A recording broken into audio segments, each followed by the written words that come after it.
Story 1. Anna woke with a start, gasping for breath, as if she had just surfaced from beneath the water. Her heart pounded in her chest, the sound of it deafening in her ears, and her body was drenched in cold sweat, the dampness clinging to her skin. The dim light from her bedside lamp flickered, casting long, thin shadows that seemed to stretch across the room like creeping fingers. The familiar surroundings of her bedroom felt oddly distant, like a dream itself. For a moment, she didn't recognize where she was. It was a disorienting sensation, the lingering traces of sleep still clinging to her mind, clouding her vision and leaving her feeling untethered, as if she was caught between two worlds. It was the same dream again. The nightmare that had become a nightly ritual. The one she couldn't escape, no matter how many times she woke up, gasping, shaking, desperately trying to break free from its grip. Anna glanced at the clock on her nightstand, 2:30 a.m. The glow of the numbers felt too bright, too harsh, too intrusive, as if time itself was mocking her. She had spent so many nights like this, trapped between sleep and wakefulness, unable to escape the feeling that something was wrong. That something was coming. The fear that had taken root in her chest each time she closed her eyes, and the terror of what would happen when she finally opened them again. It was always the same dream. The same place. The same events. The same suffocating sense of dread. And every time she woke up, she couldn't shake the unsettling thought that she was already living in a loop, a never-ending cycle of déjà vu. A nightmare that was bound to repeat itself no matter what she did. She tried to shake it off. Tried to calm her breathing, but it was useless. She knew, deep down, that it wasn't over. The dream would return the moment her eyes closed, dragging her back into that place. Into the house. The house that had never been familiar to her in real life. It was always dark, decayed, and hollow in the way an abandoned place feels, empty yet filled with something unshakable. The walls were cracked, the air heavy with the scent of mildew and dust. The flickering lights overhead cast unsettling shadows that seemed to breathe with a life of their own, as if the house itself were watching her. And then there was the whispering, the soft, persistent sound of something moving, something watching her. She had tried to ignore it, to convince herself that it was just a figment of her imagination, a trick of her mind. But deep down, she knew it wasn't. There was something there. Something always waiting for her in that house. Her breath shuddered as she lay back down on the pillow, her body heavy with exhaustion, but sleep was elusive. It always was after the nightmare. It lingered in the corners of her mind, teasing her with its return, making her wonder if she would ever be able to escape its grip. Anna closed her eyes, willing herself to fall back asleep, but a gnawing anxiety curled in her stomach. She didn't want to go back there. She didn't want to see it again. But she would. She always did. The dream came back with the same suffocating immediacy as it always did. Anna stood at the threshold of the house, feeling the oppressive weight of the air around her. The front door was slightly ajar, the wood warped and cracked, the paint peeling in thick layers. She could hear it, the sound of movement, faint footsteps echoing from inside. Her heart began to race. It was so familiar, but still, it made her uneasy. "Who's there?" she whispered, but her voice was swallowed by the oppressive silence. The darkness inside the house seemed to grow heavier, like something was pressing down on her. She stepped over the threshold, crossing into the entryway, and immediately felt a shift, a prickling sense of unease crawling up her spine. The air was thick, almost suffocating, and the whispering sound grew louder, like distant murmurs just on the edge of her hearing. But there was no one here. Or at least, no one visible. The walls of the house groaned, as if responding to her presence. The floorboards creaked underfoot, and the flickering lights above her buzzed with a dull hum, casting long, distorted shadows across the room. As Anna moved deeper into the house, the temperature seemed to drop, and a chill ran through her body, making her shiver involuntarily. It was the same house. The same layout. The same staircase in front of her, leading to the upper floor. The same oppressive darkness at the end of the hall. But there was always something new. Something she hadn't noticed before. Some small detail, something different in the air, something out of place. Anna hesitated. She had always gone upstairs. Always climbed the stairs, step by creaking step, to face whatever waited at the top. But tonight felt different. Tonight, the house felt heavier, like it was closing in on her, suffocating her. She reached the base of the stairs. The air was colder now, and a strange noise echoed from upstairs, a soft creaking, followed by a whisper. Anna. Her heart skipped. That was her name. She wasn't imagining it. It had been there before, always calling her, always just out of reach. But it wasn't right. The voice sounded like it was coming from within the house, like the walls themselves were speaking to her. With trembling hands, she grabbed the banister and began to climb the stairs. Each step creaked louder than the last, the sound reverberating through the house. She knew what was waiting for her. She had seen it before, in 1,000 other dreams.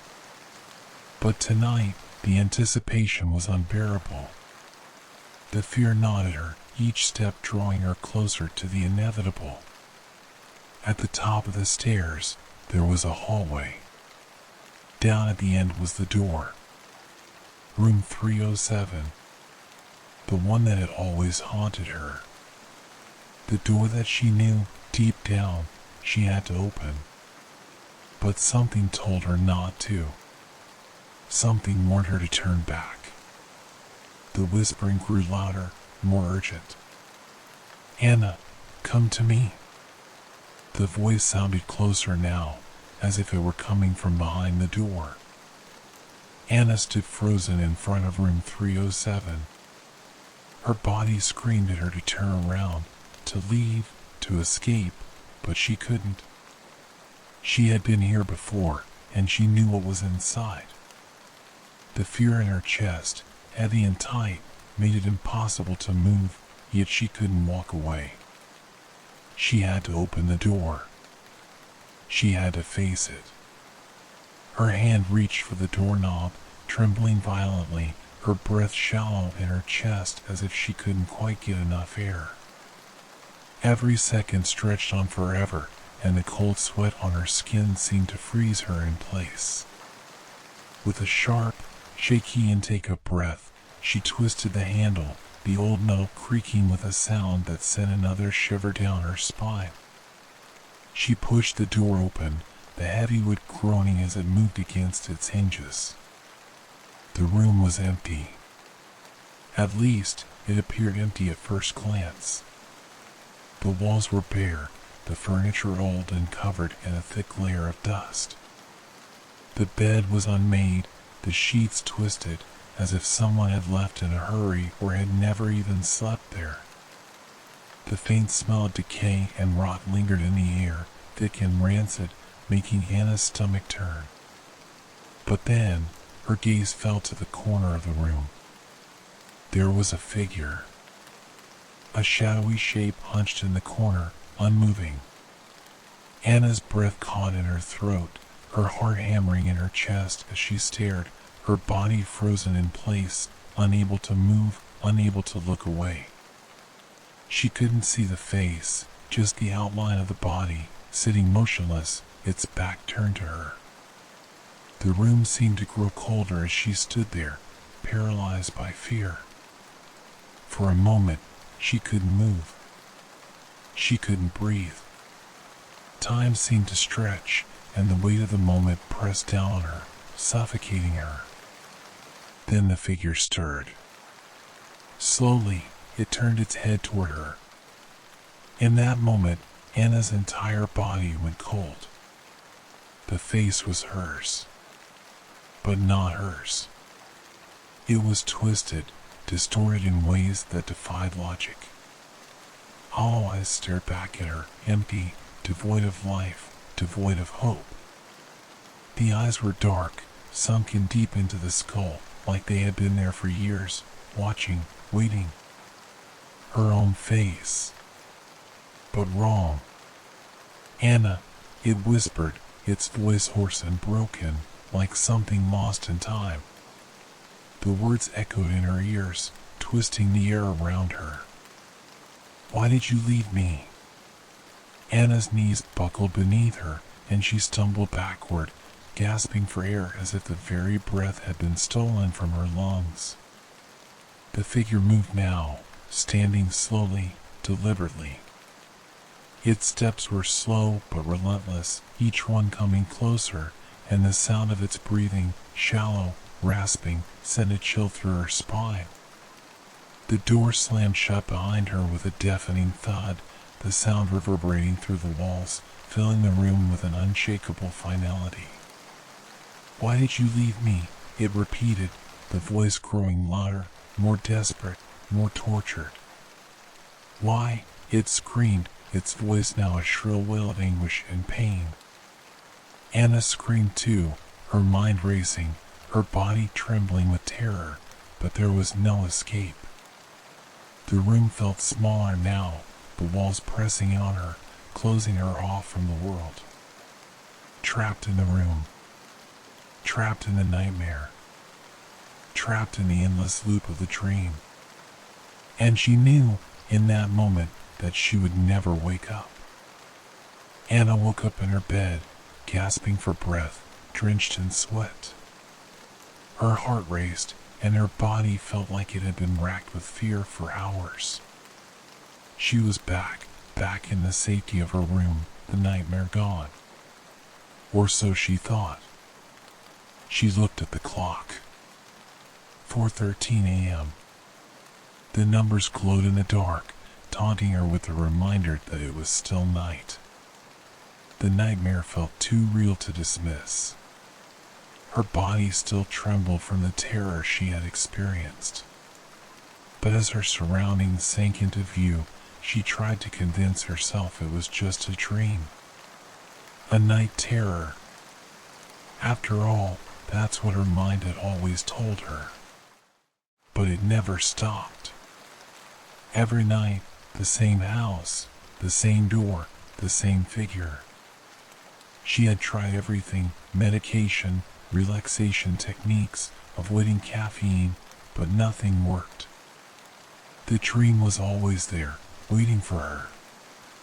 As she lay back down on the bed, her mind replayed the horrifying image of her distorted self standing in that cold room. It was her face, but not. The hollowness in her eyes, the coldness of her own voice, it terrified her in a way she couldn't explain. Why had she seen herself like that? And why was it so urgent? Why did she need to face it? There was something she was missing. Something important. She closed her eyes and sighed, willing herself to fall back to sleep. But her body refused to relax. The fear was too strong, like an invisible force pressing down on her chest. Every time she closed her eyes, the house called to her, the figure in room 307 beckoned her. Her thoughts were interrupted by the quiet hum of the air conditioning unit in the corner of her room. The steady, rhythmic sound that had always comforted her now felt hollow and distant. She felt it again, a familiar pull, like a current in the water, dragging her back under. The more she tried to fight it, the more the pull intensified. She could no longer ignore it.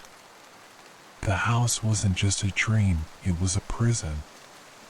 And every time she fell asleep, it was like a door opening, letting her back in. When Anna finally drifted off to sleep, she found herself standing in front of the same house again.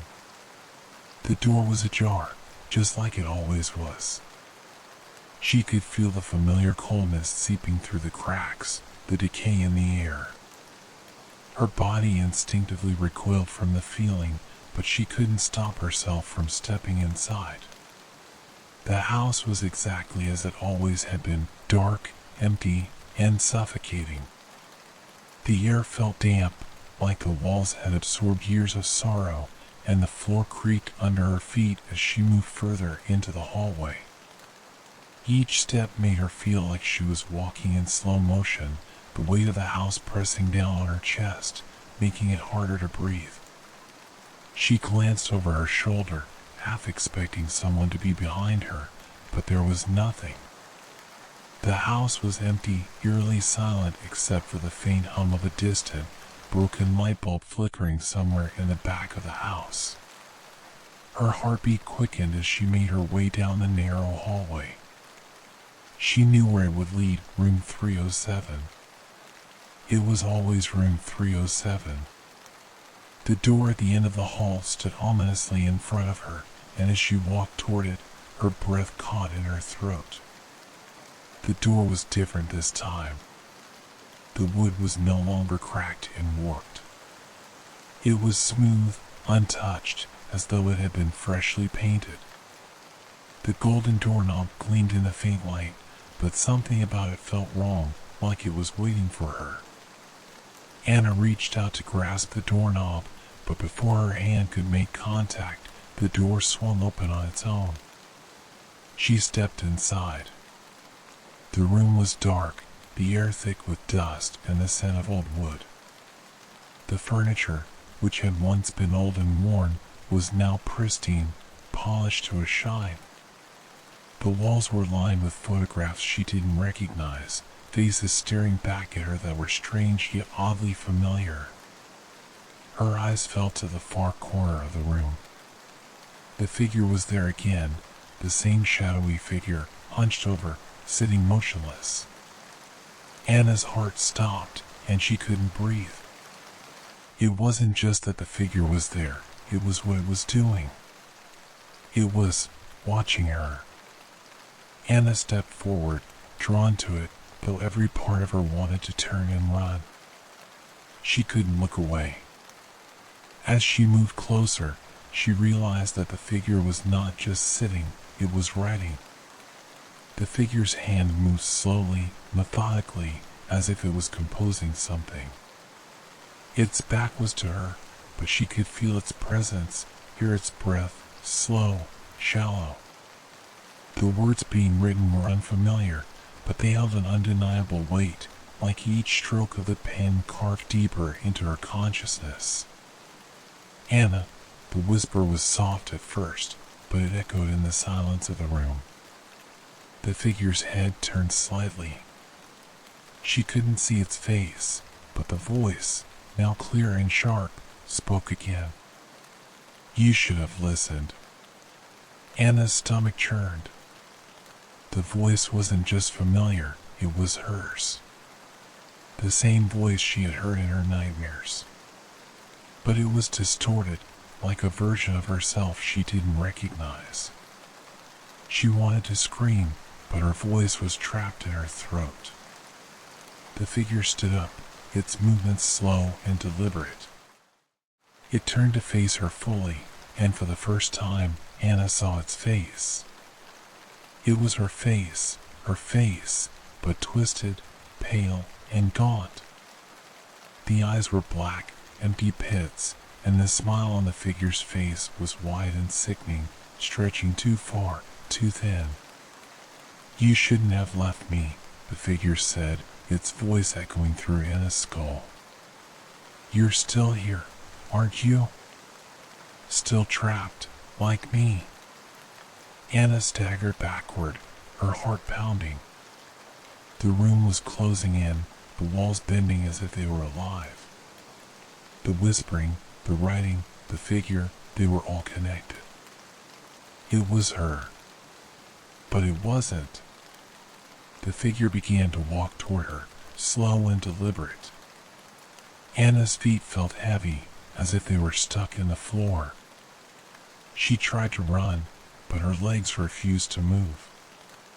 The door slammed shut, trapping her inside with the creature, with herself. "Anna," the voice whispered again, this time louder, sharper. "We're the same." Anna's mind raced, her heart pounding against her ribcage as the figure drew closer. It was her, but it wasn't. It was the dark version of herself, the one she had always feared, the one she had buried deep inside. Her breath came in ragged gasps as she stared at the figure. She felt herself slipping, her mind unraveling under the weight of the words. The figure was smiling now, grinning in a way that was too wide, too twisted to be real. "Wake up, Anna," it said. "Wake up from this nightmare. But remember, the nightmare is just beginning." And with that, the figure lunged forward, its arms reaching out toward her. The moment the figure lunged at Anna, she felt a primal, gut-wrenching fear that seemed to reverberate through every fiber of her being. She couldn't scream. She couldn't move. The figure's outstretched hands reached for her, her eyes, full of something darker than she could comprehend. The room seemed to close in on her, the air growing heavier, more oppressive. The walls bent and stretched, swirling in impossible patterns as the very ground beneath her seemed to tilt. Anna felt like she was suffocating. The darkness was eating her alive, pulling her deeper into itself. "Wake up!" The figure's voice was louder now, echoing in the very marrow of her bones. Anna stumbled backward, managing to find her legs and push herself away from the figure. But the room had no boundaries. No exit. She was trapped. Her hands scrambled for something, anything, to hold on to. The floor beneath her seemed to warp. Each step she took felt unsteady. She couldn't breathe.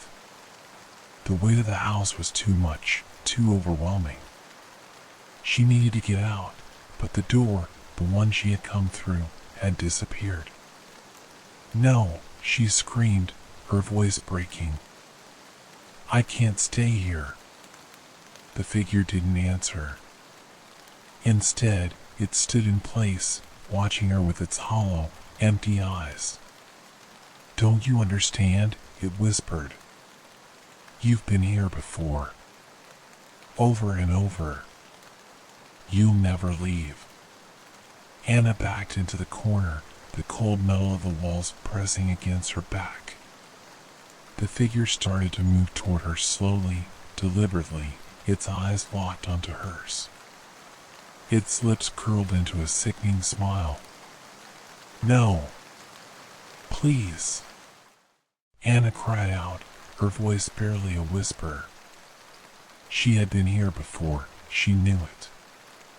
She had always known it, deep down.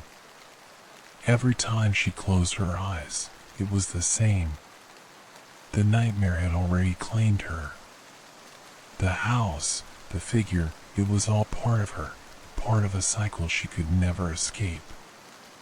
The figure's voice rang in her ears, louder now, reverberating around her. "You've always been here, Anna. Always. This is where you belong." Suddenly, there was a sharp, jarring noise, like a crack breaking through the air, and the figure froze. Anna's eyes darted around the room, searching for anything that could explain what was happening. The walls stopped shifting, and the room began to feel real again. The oppressive weight began to lift, just a little. The figure stepped back, its face twisting into something almost disappointed. "No," it murmured. "It's too late." Anna felt a shift in the air, a change in the atmosphere.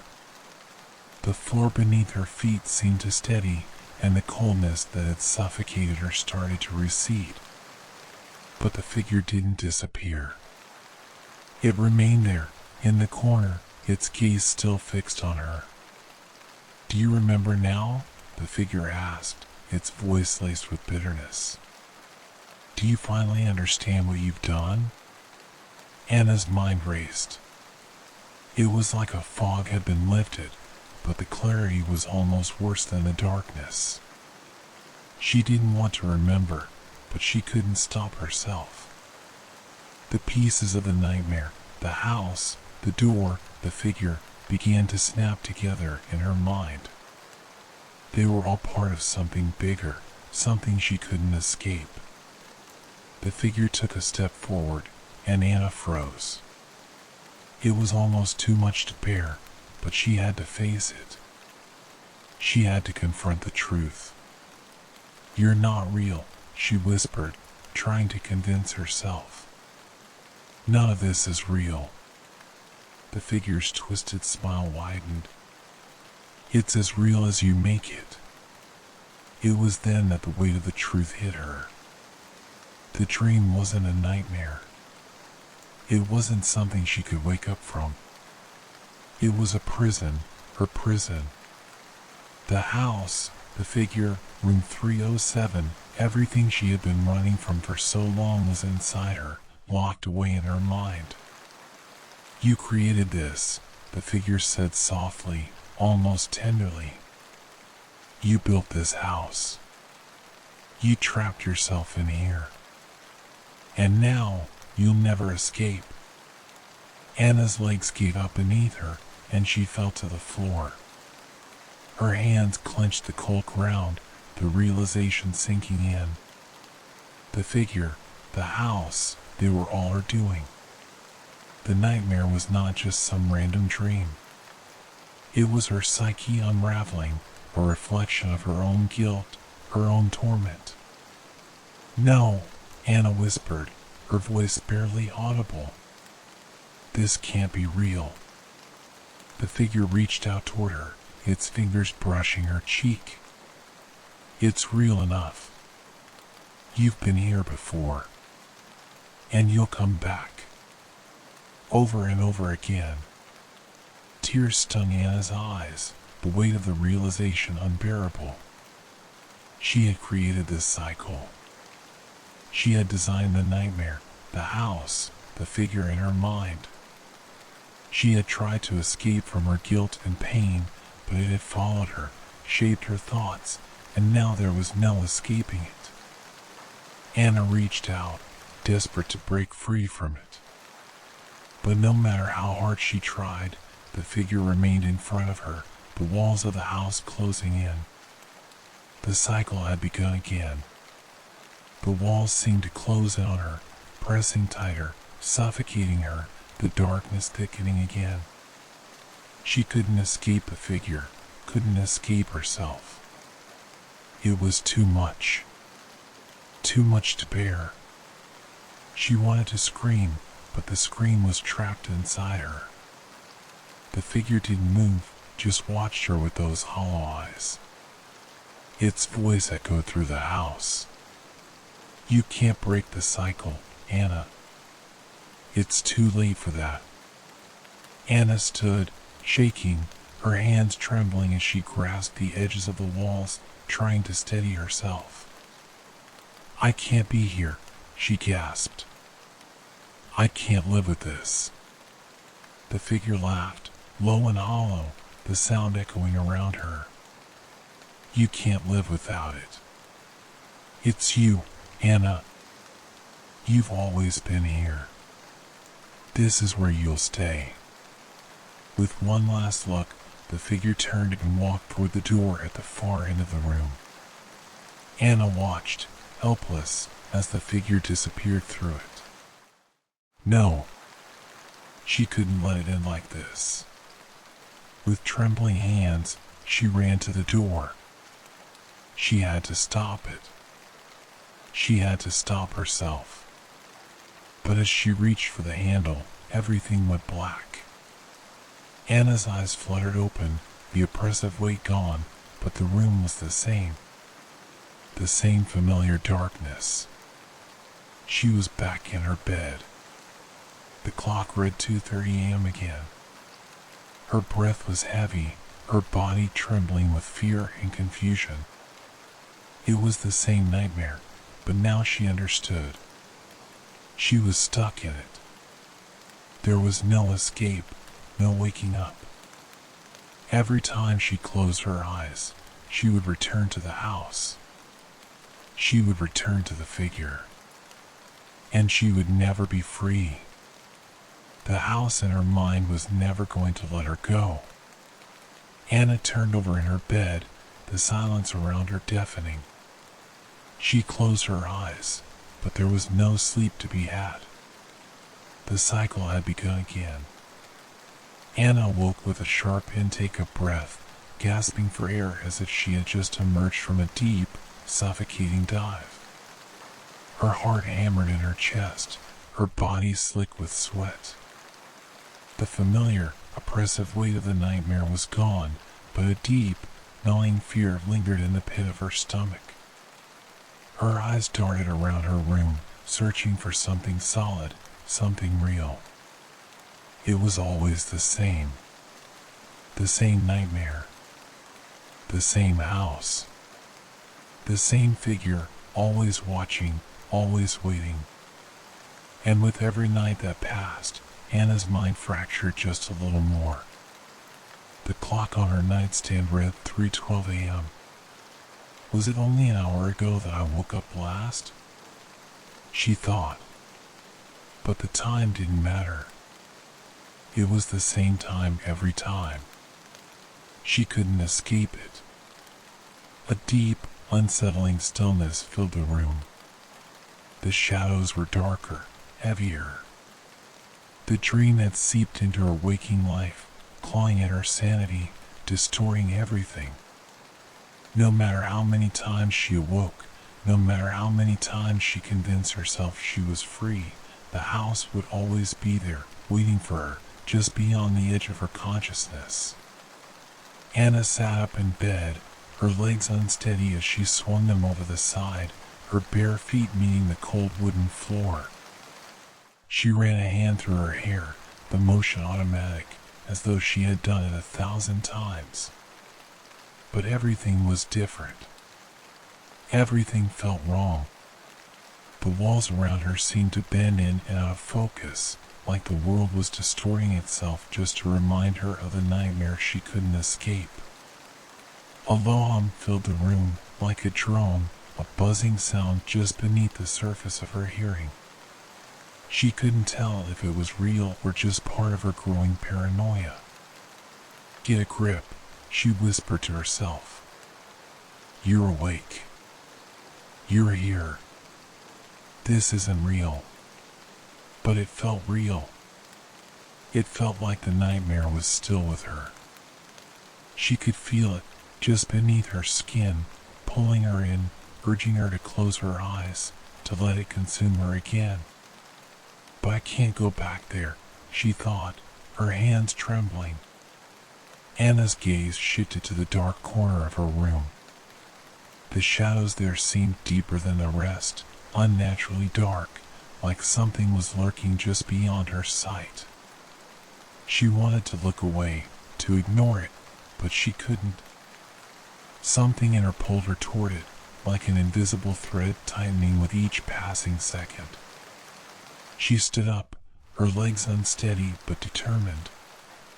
Each step she took toward the corner of the room felt like a surrender, like she was walking toward her inevitable end. The whispers started again, faint at first, but then growing louder, wrapping around her like a suffocating coil. Anna, the voice was familiar, but distorted, like a broken echo. She spun around, her breath caught in her throat. But there was no one there. The room was empty, silent. But then, there it was again. Anna. Her heart stopped as her gaze fell on the mirror across the room. The reflection in it was wrong. The glass rippled like water disturbed by a stone, distorting her reflection into something monstrous. Her face was pale, hollow-eyed, her lips twisted in a grin that was not her own. The figure from the dream, her twisted, distorted self, stared back at her through the mirror, its hollow eyes wide, its smile growing wider and wider until it was too much to bear. The reflection moved. It reached out a hand toward her. "Why do you fight it?" the reflection whispered. "We're the same." Anna stumbled back, her chest tightening, her breathing growing shallow. Her head swam, and the room seemed to spin around her. She pressed her hands against her temples, trying to steady herself. But the nightmare was inescapable. The house was inescapable. She was trapped. She wasn't sure how long she stood there, paralyzed by fear. Her reflection, her doppelganger, stayed in place, watching her with its twisted grin, waiting for something. Suddenly, the reflection moved again. This time, it wasn't just a mirror. The room around her shifted, distorted, as though the boundaries between the waking world and the nightmare were beginning to collapse. The air grew colder. The lights flickered and buzzed as the walls stretched and bent in unnatural ways. She screamed, but no sound came. The air grew still, and for a fleeting moment, everything was silent. Then, with a crack, the mirror shattered. Glass rained down in jagged shards, scattering across the floor like a million tiny knives. But Anna didn't move. Her body felt frozen in place, her mind struggling to comprehend what was happening. The broken reflection remained in the fragments of glass, each piece distorting her face, splitting her into multiple versions of herself. Each shard showed a different version, some twisted, some smiling, some vacant and hollow-eyed, just like the figure in the nightmare. The whispers grew louder, filling the room, drowning her in the sound. "You'll never escape," the voice chanted, again and again. "You're already here." Anna collapsed to her knees, her hands clutching her head as the reality of it all sank in. The dream wasn't just a dream. It was part of her. A dark, twisted piece of herself that had been buried deep inside, waiting to break free. Her entire life had been a loop. A cycle of waking and sleeping, of running from something she could never outrun. The house was inside her, and the figure, her own distorted self, was the manifestation of everything she had tried to escape. Tears welled in her eyes as she realized the truth. The nightmare would never end because it had never truly begun. She had been living it all along. And then, the room fell silent once more. The door from the house, stood in front of her, just like it always did. This time, there was no resistance. There was no hesitation. There was only the door. And Anna knew, deep in her bones, that it would lead her back to the beginning. The cycle would continue. She reached for the doorknob, her trembling fingers making contact with the cold metal. And as the door creaked open, Anna stepped through. Story 2. It was one of those late nights where the world outside your car seemed to vanish into a sea of blackness. No streetlights, no other vehicles, just a long stretch of empty road snaking through the dense forest. The only sounds were the rhythmic hum of the tires on the asphalt and the occasional snap of a twig breaking under the weight of unseen wildlife in the darkness. James Weaver had always been a night driver. It was part of his job, long hauls, quiet stretches of lonely road, the kind that could make a man feel like he was the only person alive on Earth. He preferred it that way. No traffic, no distractions, just the hum of his engine and his thoughts. It was the kind of peaceful isolation he had grown accustomed to, even found comfort in. But tonight felt different. Something was off, a subtle shift in the air that he couldn't quite place. It started as a sensation, a feeling of being watched, but as time went on, it grew into something far more tangible. The first time it happened, he didn't think much of it. A flicker in the corner of his eye, just a shadow in the passenger seat. But when he checked the mirror, it was empty. Nothing there. Nothing but the vacant seat beside him. It wasn't unusual to feel uneasy on long drives like this, especially at night. The exhaustion, the endless stretches of road, the monotony of it all, it could mess with a person's mind. James tried to chalk it up to that. He shifted in his seat, rubbed his eyes, and focused on the road ahead. Another few miles passed. The shadow appeared again. This time, it wasn't just a flicker. It was more distinct. The shape of a man sitting in the passenger seat, just barely visible through the rearview mirror. His face was obscured by the shadows, but the shape was unmistakable. James's heart skipped a beat. His foot hovered over the gas pedal for a moment as a chill crawled up his spine. He glanced over to the passenger seat. Empty. James laughed nervously, shaking his head. "You're tired, Weaver," he muttered to himself. "It's nothing. Just the road playing tricks on you." But the feeling didn't go away. The strange sense of being watched lingered, thick and oppressive.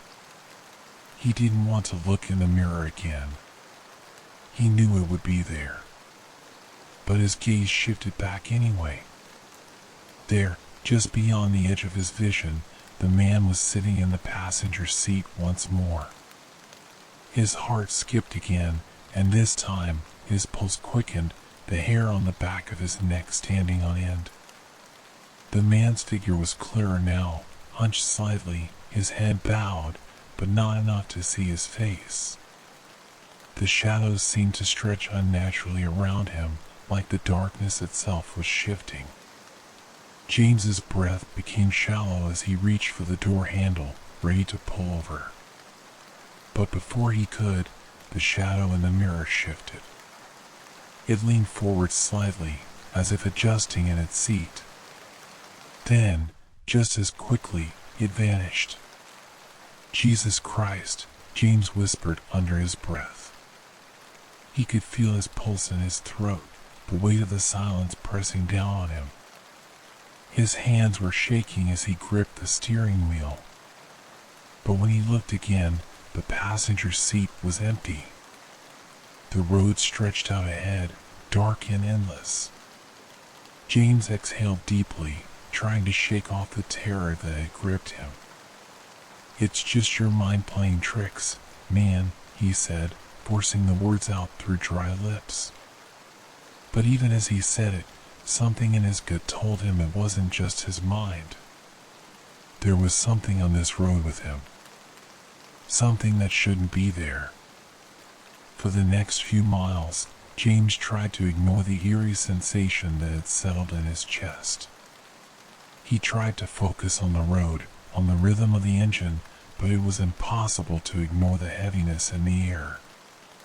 The silence that surrounded him seemed to stretch endlessly. The flickering of the headlights barely cut through the darkness of the forest. He kept glancing at the rearview mirror, half expecting to see the man again, but each time he checked, the passenger seat remained empty. It wasn't until he came to a curve in the road, where the trees seemed to crowd in closer, that he noticed something odd. The moon had barely begun to rise, casting pale light over the landscape. But as James turned the corner, the headlights illuminated a stretch of road ahead that looked different. A long stretch of fog had settled in, thick and creeping, curling around the road like it had been waiting for him. He slowed the car instinctively, his eyes darting around the fog. That's when he saw it. A figure standing at the edge of the road. It was just a silhouette at first, too far to make out any details. But as the headlights approached, it became clearer. A man. Tall. Thin. His features were hidden by the shadows, his face obscured, but he was standing still, staring directly at the car. James's heart skipped again, but this time it wasn't from the terror of the figure in the passenger seat, it was the figure on the road. He slammed on the brakes. The car screeched to a halt just a few feet from the figure, and for a moment, James couldn't breathe. The fog seemed to hang heavy around the man, making it impossible to see him clearly. The figure remained unmoving, standing perfectly still, not acknowledging the car that had come to a stop in front of him. James's instincts screamed at him to drive away, to turn around and go back, but he couldn't move. He just stared at the man, frozen in place. Finally, the man stepped forward, taking a slow, deliberate step toward the car. James's breath caught in his throat, his body paralyzed with fear. The man raised his hand, but James didn't see a gesture, he didn't see anything. The fog had thickened too much now. The headlights barely cut through it. And before James could react, the figure disappeared into the mist. The silence returned. It was like nothing had ever happened. There was no sign of the man. No sound. Just the endless road and the creeping fog. James sat there, his hands still gripping the steering wheel, his body frozen. He didn't know how long he sat there, but when he finally dared to move, the fog had completely swallowed the road ahead. He quickly glanced in the rearview mirror, half expecting to see the man standing behind him in the back seat.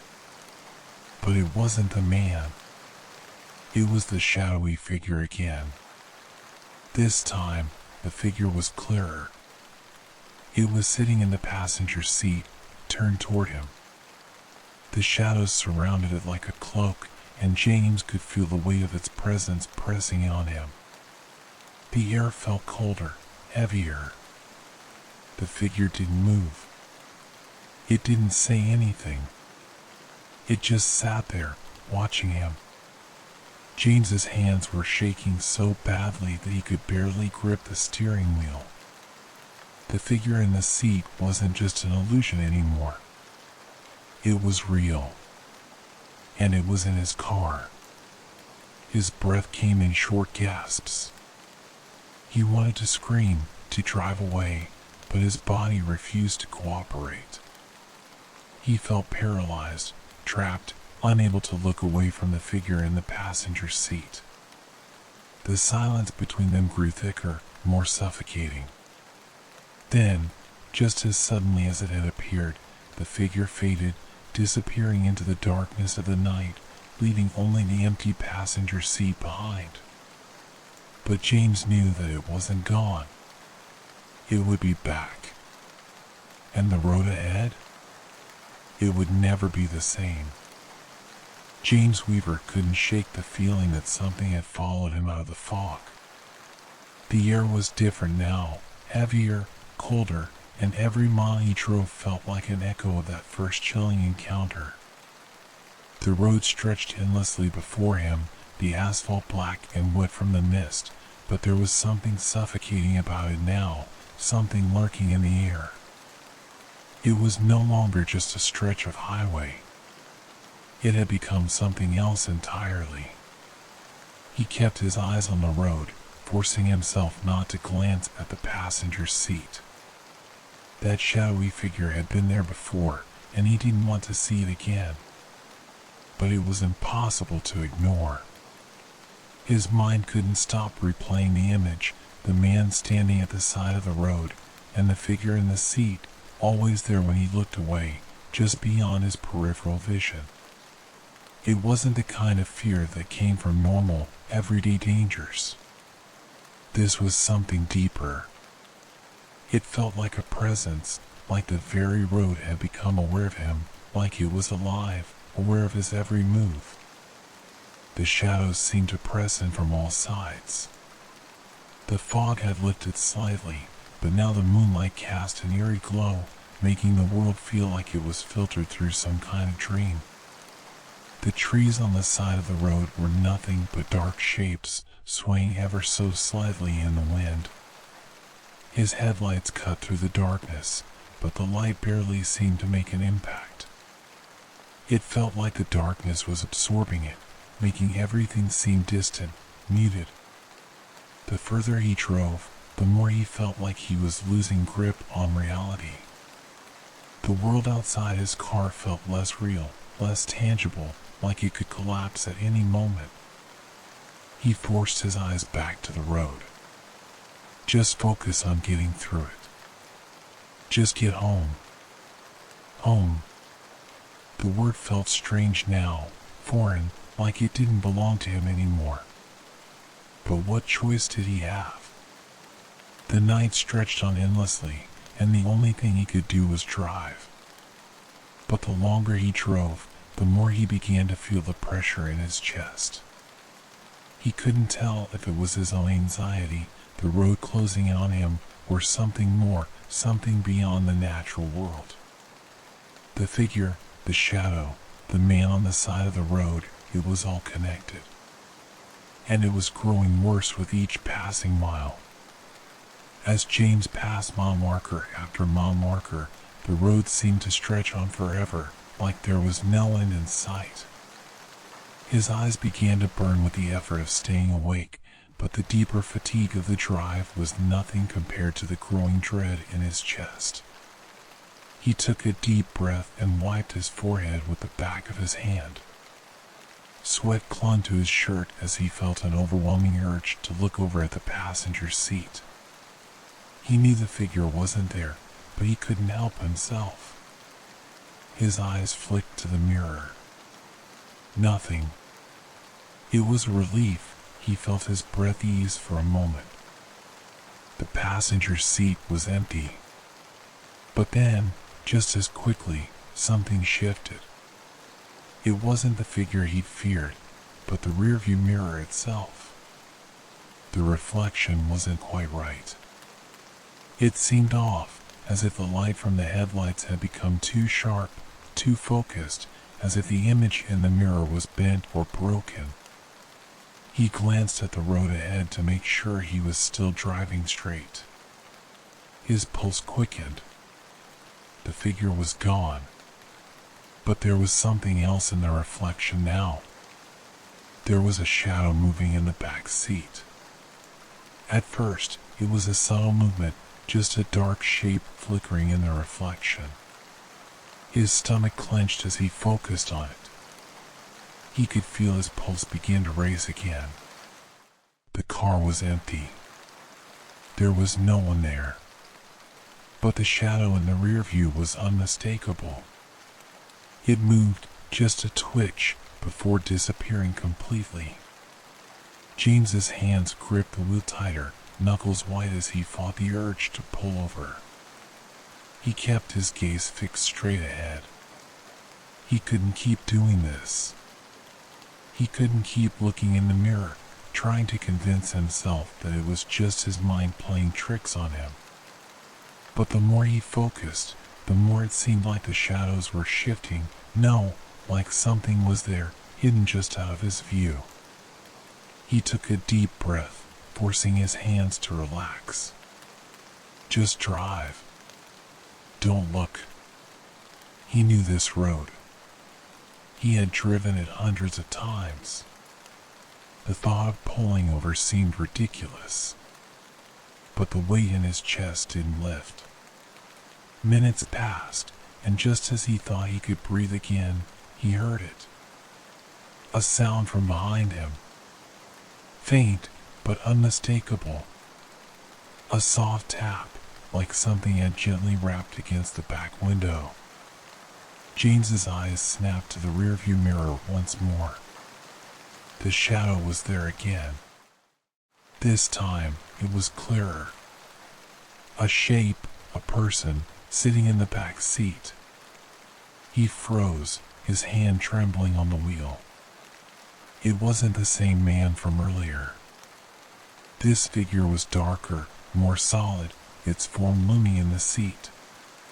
No. This was impossible. The passenger seat had been empty. But in the mirror, he saw it. A man, hunched forward slightly, his face obscured by the shadows. His features were too faint, too indistinct, like a glitch in the image, a smear across the glass. But James didn't need to see his face to know that something was wrong. A deep sense of terror spread through him as the tap came again. This time, it was louder, more urgent. The figure didn't move. It just sat there, staring ahead, watching him. James's breath was caught in his throat. His hands tightened around the steering wheel, but his body felt like it was trapped in molasses. Every instinct told him to look away, to drive faster, but he couldn't. He was frozen, caught in the reflection. Without thinking, James slammed his foot down on the accelerator. His heart hammered in his chest as he shot down the road, the headlights cutting through the fog and shadows ahead. The figure remained in the rearview mirror, unwavering, watching him. What the hell is happening? His head spun, and the desperation inside him clawed at his ribs. The figure was still there, his presence undeniable. The car raced faster, but the road stretched on, never seeming to end. No matter how fast he drove, no matter how far he pushed himself, the figure remained in the back seat. The sound came again. A knock on the window. The fog thickened around him, seeping through the edges of the windshield, clouding his vision. It felt like the road had no end, like he had been driving for hours, but no matter how far he went, he was stuck in place. That's when it hit him. The truth, the terrifying realization that hit harder than anything else. The figure wasn't just a passenger in the back seat. It was part of the car. Part of him. The road wasn't just an empty path, it was a loop. A trap. He was driving in circles, over and over again. The same stretch of road. The same shadow. His hands shook as his mind swirled. He had never been on this road before. Never. But it felt familiar. Like it had always been there. And the figure? It wasn't someone he was being haunted by. It was a part of him, the manifestation of his deepest fear. It had always been there. And as the road faded into mist again, the figure's eyes met his in the rearview mirror. "You can't escape," the voice said, a whisper carried by the wind. James slammed his foot on the gas, but the car didn't move. The fog thickened around him, and he realized then the nightmare wasn't just outside the car. It was inside him. The fog had thickened once more, wrapping itself around James like an unwelcome cloak. The edges of the road blurred into nothingness, and the headlights barely illuminated the path ahead. The car hung beneath him, but it felt heavier now, as though the weight of the road itself had been added to the burden of his body. The air felt thick, suffocating, like it was holding him hostage. James glanced at the rearview mirror again, unwillingly drawn to it, and there it was, just like before. The figure. The man, sitting in the back seat, still and unmoving. But now, there was something more. A sense of purpose in the stillness. The figure wasn't just a shadow anymore, it was waiting. Waiting for something to happen. His hands gripped the wheel so tightly his knuckles were white, and his chest tightened as the realization sunk deeper into him. The figure wasn't just sitting in the back seat. It was controlling the car. It was pulling the strings, driving him down this road, keeping him trapped in the same unrelenting cycle. His eyes darted between the rear view and the road ahead. No matter how far he drove, the fog never lifted. The trees on the side of the road seemed to stretch endlessly, their shapes twisting in the dim light, stretching and shrinking like they were alive, feeding off the growing sense of dread. The figure never moved. But its presence was all-consuming, its weight pressing on James like a force that he couldn't escape. "I can't do this," he muttered under his breath, his voice tight with fear. He couldn't keep driving down this road. He couldn't keep running from whatever this was. From whatever was in the passenger seat with him. But no matter how fast he pushed the gas pedal, no matter how hard he tried to steer the car off course, the road didn't change. The trees never ended. The fog never lifted. The figure never moved. James slammed his fist against the steering wheel, the frustration and fear boiling over. "What do you want from me?" he yelled into the empty car. The only response was a soft tapping on the rear window. The same sound, rhythmic, like a tapping finger or a nail scratching gently against the glass. He couldn't take it anymore. He needed to stop. He needed to pull over, to get out of the car, to escape whatever this was. But as he reached for the door handle, something stopped him. He froze.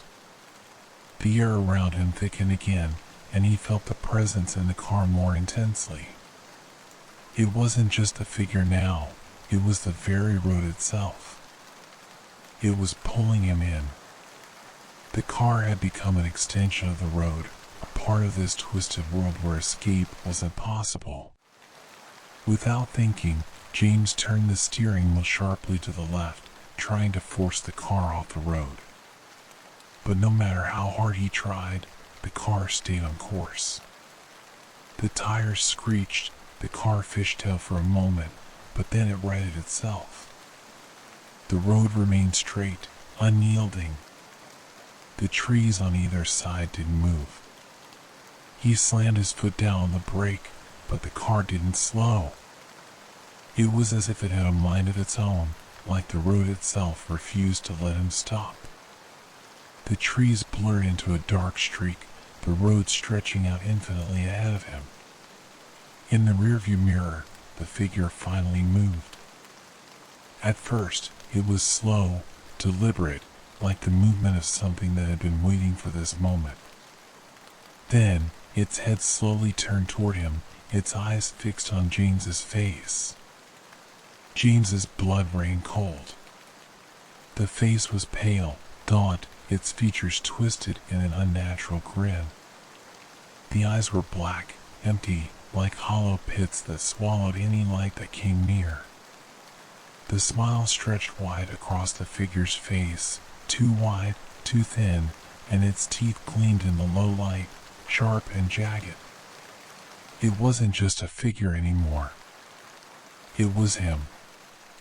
The same face. The same eyes. "Stop," the figure whispered in a voice that was too familiar, too much like his own. "Stop fighting." James's hand shook as he gripped the wheel. The car was still moving, the road still stretching ahead. His mind screamed at him to get out, to escape. But the figure's presence, its gaze, kept him in place. "Don't you see?" The figure's voice echoed through the car. "You can't outrun this. You're part of it now. You've always been part of it." James closed his eyes for a moment, trying to block out the voice. It was his own voice, but distorted, twisted with malice. "No," he whispered through clenched teeth.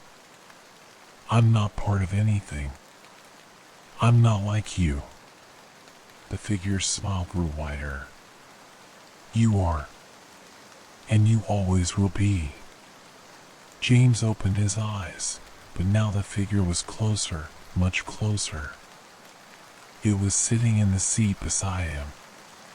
He could feel its presence next to him, like a shadow pressing against him, suffocating him. It was inside him now. He could feel it in the pit of his stomach, like a weight that couldn't be shaken. The car didn't stop. The road didn't end. The trees blurred past them, dark and silent, watching with eyes that weren't their own. James couldn't breathe.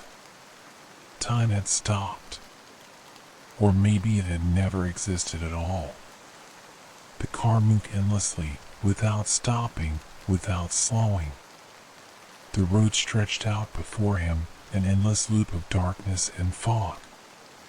The figure beside him didn't move, but its presence was suffocating. It filled the car, it filled his mind. And then, just as suddenly as it had appeared, the figure spoke again. "Do you remember now?" it whispered, its voice so quiet that it seemed to come from within him, as if the words were forming in his own mind. "Do you remember what you did?" James's heart skipped a beat. What did it mean? He had done nothing. Nothing at all. But then, the memories rushed back. Flashes of faces. Of places he didn't recognize. Of moments he couldn't place. A street. A dark alley. A sound. A whisper. His own reflection, staring back at him with eyes that weren't his own. The sensation of being trapped, cornered, in a place he couldn't escape. The figure's face was just a mask, his mask, and the realization crashed into him like a wave. He hadn't been driving all this time. He had been running from something. Running from himself. The figure reached over, its hand brushing against his arm. "Now, you understand," it said, its voice growing more insistent, more urgent. "You can't escape. This is where you belong." And as the figure's hand touched his skin, James felt his own reflection burn into his soul, the memories flooding him all at once, overwhelming him. The truth. The horrible, undeniable truth. And in that moment, James understood. The road was never going to end. The car, the figure, the fog, it was all part of him. Part of his mind. Part of his soul. And there was no escape. James looked up one last time, and the road stretched endlessly before him. The fog had thickened again, closing in, and the shadows around him grew deeper. The figure's face was no longer a mask, it was his own.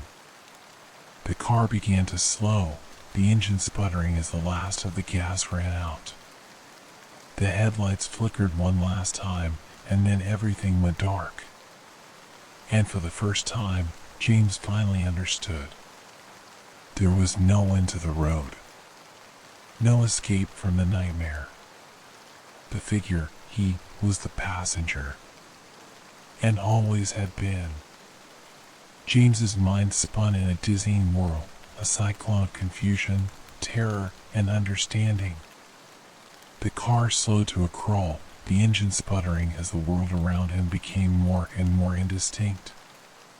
The shadowy figure, his reflection, his fear, sat silently beside him, no longer a mere observer, but a part of him, inseparable. His breath caught in his throat as he stared at the empty road ahead, but it wasn't empty at all. The road stretched on, twisting and turning, never ending. It felt like the world had closed in on him, like the horizon itself had vanished into an endless void. There was no exit. No turning back. For the first time, he realized he wasn't just driving. He wasn't even moving forward anymore. He had been going in circles, over and over again, trapped within the confines of his own mind, his own creation. He tried to remember the beginning of the road, but it was lost to him now.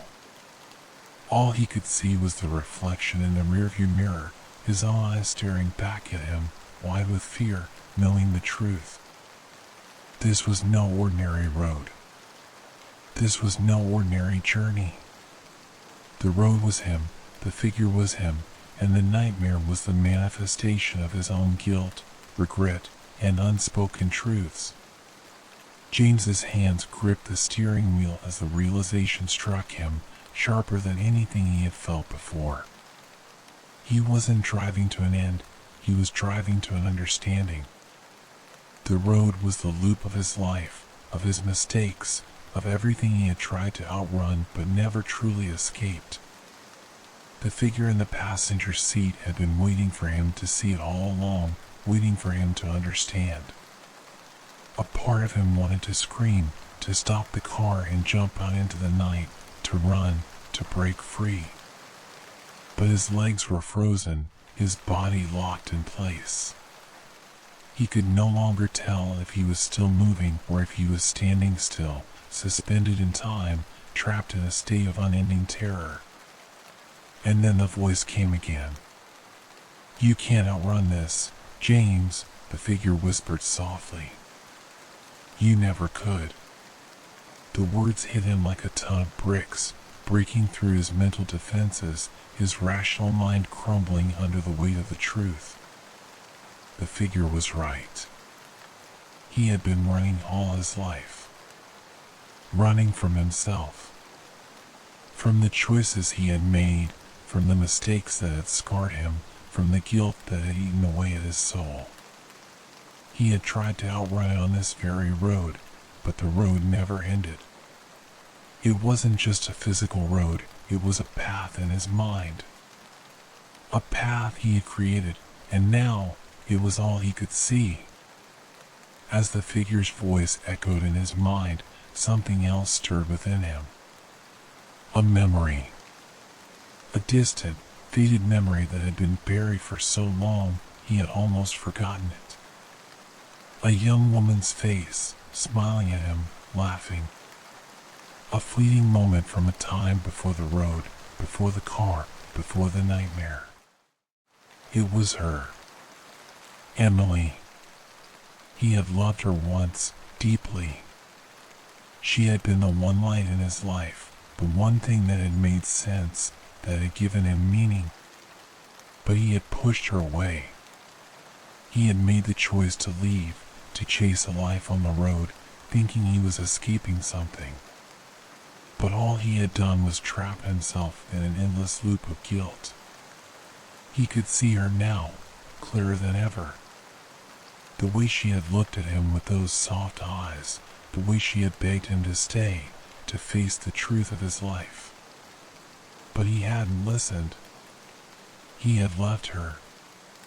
He had abandoned everything for the false sense of freedom, thinking that he could outrun his own demons. And now, those demons were sitting next to him. They were in the passenger seat, staring at him with eyes that weren't their own, whispering the truth he had always avoided. The road had never been the problem. It had always been him. The road was just a reflection of his mind, the endless loops of self-doubt and regret that kept him running. Running until there was nowhere left to go. "Emily," he whispered, his voice breaking. "I'm sorry." The figure beside him didn't respond. It didn't need to. The silence was enough. The weight of his words, the weight of the truth, pressed down on him like a stone. The car continued to move, the engine along beneath him, but it no longer mattered. The road no longer felt like a path to somewhere, it felt like a dead end. James had come to the final realization. There was no way out. There was no escape. His hands gripped the steering wheel tighter. He could feel the pressure mounting. He could feel the weight of the figure beside him, the presence that had been there all along, pulling him deeper into the darkness. For a moment, he considered stopping the car, getting out, ending it all. But he knew that wouldn't work. The road wasn't the problem. The road was just a reflection. It was him. It had always been him. The figure in the passenger seat turned its head slowly, its face now fully visible in the dim light of the dashboard. It wasn't a figure anymore. It wasn't a shadow. It was his own reflection, his own face, twisted and hollow, smiling at him with a cold, empty grin. "You can't escape, James," it said, its voice now a part of him, indistinguishable from his own thoughts. "There's no leaving. Not now. Not ever." James's heart sank. He understood now. He had been running his whole life, but the truth was unavoidable. The truth was here, in the car, in the passenger seat, in his reflection. It wasn't the figure that haunted him. It was himself. His foot slammed down on the gas pedal one last time, the car speeding down the road, faster and faster, the fog thickening around him. The trees blurred into streaks of blackness, the road endless, the world closing in. He couldn't see. He couldn't breathe. He couldn't stop. But the road didn't change. The passenger seat remained empty. James wasn't driving anymore. And neither was the figure. The car shot forward, faster and faster, the engine roaring in protest. The road stretched on, endless, like it would never stop. James's eyes were wide with terror, but his body was still, frozen in place. He could hear the sound of the wheels on the asphalt, the hum of the engine, the rush of the wind. And then, nothing. The car came to a sudden, jarring stop. The headlights flickered one last time, casting shadows across the empty road, and the figure in the passenger seat was gone. But James wasn't alone. The road was still there. And the nightmare had just begun. Story 3. Dr. Adrian Blake had always believed that the human mind could be fixed. It was something he had dedicated his life to, unlocking the labyrinth of thoughts, traumas, and memories that shaped a person's existence. As a psychologist, he had heard it all, from the heart-wrenching stories of abuse to the subtle tragedies of everyday life. He had listened to his patients' suffering, guided them through therapy, and provided them with coping mechanisms. But it was never enough. The mind, with all its complexities, seemed to hold on to trauma in ways that the body simply couldn't. There were the wounds that could be healed with time, with talk therapy, with antidepressants. But there were also scars that clung to the mind like parasites, feeding off the patient's every waking moment. What if there was a way to erase those scars? Completely. No memory of them. No trace. Nothing but blank canvas to start anew. It was a radical idea, but one that had gnawed at the back of Adrian's mind for years. What if he could develop a technique, an experiment, that allowed his patients to erase their most painful memories? Not through the soft suggestion of hypnosis, but through something more tangible, something more profound. Something that would truly reset the mind.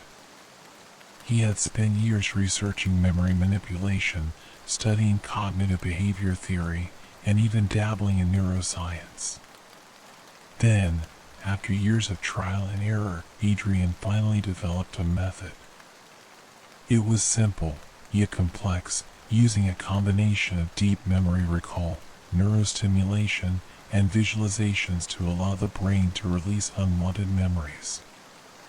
It wasn't perfect, but it was working. And Adrian had decided to test it.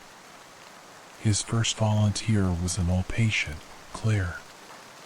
A woman in her late 30s who had suffered from post-traumatic stress disorder for as long as Adrian had known her. Her memories were plagued by the violent death of her younger sister, an event that had shattered Claire's psyche. Despite years of therapy, Claire could barely speak about it without breaking down. The grief had been her constant companion, a dark cloud following her every step. So, when Claire had shown up at his office a few weeks ago, visibly exhausted from the weight of her own mind, Adrian saw his chance. "We can try it, Claire," Adrian had said, his voice both comforting and insistent. This could help. It could work. Claire, desperate and tired, had agreed. Now, seated in Adrian's office, the soft hum of the fluorescent lights above them, Claire was hooked up to a small machine designed to stimulate the brain's neural pathways. A machine that, as Adrian explained, would help guide the brain to release the painful memories. "Are you ready?" Adrian asked, his voice soft but firm. Claire nodded, her hands trembling slightly. "I just want to forget. I want the pain to go away." Adrian smiled and pressed a button on the machine. A faint buzz filled the air as the device hummed to life. "Just relax," Adrian instructed, his eyes never leaving her face. "Let the memories come to you. But let them go as well. You're in control now." For the next hour, Adrian guided Claire through the process, encouraging her to face the memories, to acknowledge the trauma, and then to release it. Her face was pale, her eyes clenched shut as she worked through the technique. When the session ended, Claire opened her eyes slowly, blinking as if waking from a deep sleep. The tension in her face had softened, her muscles relaxed. She looked almost serene. "How do you feel?" Adrian asked, his voice filled with anticipation. Claire paused, staring into the distance. Then, her lips parted in a soft smile. "I feel lighter," she said, her voice barely above a whisper. "I don't feel that way anymore." Adrian's heart swelled with pride. It had worked. The experiment had been a success. But what Adrian didn't know, what Claire couldn't yet comprehend, was that something was beginning to stir in the deep recesses of her mind. Something that would grow louder and more insistent as the days went on. Something that had been released, but not erased. It wasn't until the following day that Claire began to feel strange. The relief she had felt after the session was still there, but there was a nagging feeling, something uncomfortable at the back of her mind. It was as if something was missing, something important that should have been there but wasn't. It wasn't just the memory of her sister that had been wiped clean, it was something else. At first, she couldn't put her finger on it. She went through her morning routine as usual, but there was a constant feeling of disconnection. It was like watching herself from the outside, moving through the motions without truly being present. The next few days passed in a blur, the odd sensation growing stronger. Claire would glance at photographs of her family and feel nothing. No sadness, no nostalgia, just emptiness. She would pass by places that once triggered intense memories of her sister, places they had gone together, places that had been so emotionally charged, and there was nothing. No pain, no joy, no connection. Just a void. And yet, the nagging feeling remained. Something was wrong. She called Adrian, but his office was closed for the day. She decided to go for a walk to clear her head, but even as she walked down the familiar streets, something felt off. The world around her was the same, but she wasn't. She wasn't the same. Later that evening, as she sat alone in her apartment, Claire noticed something even stranger. She walked into her bedroom and found a picture frame on her dresser. It was a photo of her sister, smiling, bright-eyed, and full of life. Claire picked it up and stared at the image, but she didn't recognize the girl in the picture. Her sister. Her own sister. The image was familiar, yes.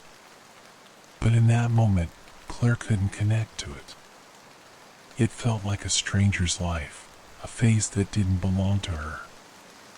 What happened to me? She thought, staring at the photo with growing unease. Then, something else happened. A sound, soft but unmistakable, echoed through her apartment. It came from the hallway. A whisper. Claire. She froze, the blood in her veins running cold. The voice was familiar, but it wasn't her sister's. It was deeper, more distorted. She stood up slowly, her hands trembling, and crept toward the hallway, trying to listen through the darkness. But as soon as she reached the doorway, the whisper stopped. Nothing. Just silence. Her heart was pounding in her chest as she stepped back into the living room. The photo of her sister lay on the floor, shattered, the glass broken. Her mind raced. Was this normal?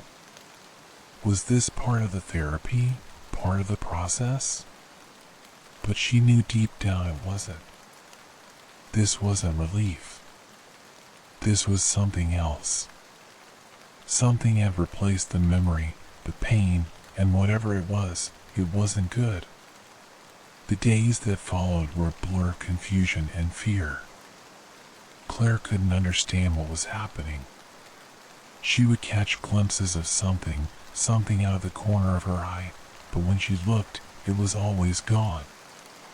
A shadow moving, a figure standing in her periphery, just out of sight. At night, the dreams began. Not the ones she had hoped for, the dreams of peace, of closure. No. These were different. These were nightmares. In her dreams, Claire would walk through a hallway, long and dark, the walls closing in on her, whispering her name. At the end of the hallway stood a figure. The same figure she had seen in the photo, but this time, its face was twisted and hollow. Its eyes were black, its mouth stretched into a grin that made her blood run cold. You erased me, it would whisper, its voice low and guttural. Now, I am the one who will erase you. Claire would wake up in a panic, her heart racing, the darkness of the room pressing on her. But even when the dream stopped, the feeling didn't go away. It lingered, a suffocating presence, lurking in the corners of her mind. She realized something far worse than she had ever imagined. It wasn't just the memories of her sister that had been erased. Something had taken their place. Something that was now haunting her. Something she had brought into existence by trying to rid herself of the pain. She had erased her sister, but something darker had filled the empty space. And now, it was coming for her. Claire's life had become a haze of half-remembered moments and an ever-growing sense of unease. It had started with a photo, that disturbing moment when she couldn't remember her own sister's face, but now the shadows had grown darker. It wasn't just a photo that haunted her, it was the pervasive feeling of being followed, of being watched, even when no one was there. Every corner of her apartment seemed to whisper her name, and when she turned around, there was always something just out of reach. A presence that shouldn't have been. The whispers weren't new. At first, she thought they were just figments of her overactive mind, a side effect of the therapy. But as the days passed, they grew louder, more insistent. It was as if someone, or something, was trying to get her attention, trying to pull her back into the place she had erased. One night, after returning from her therapist's office, she stood in front of her bedroom mirror, looking at her reflection.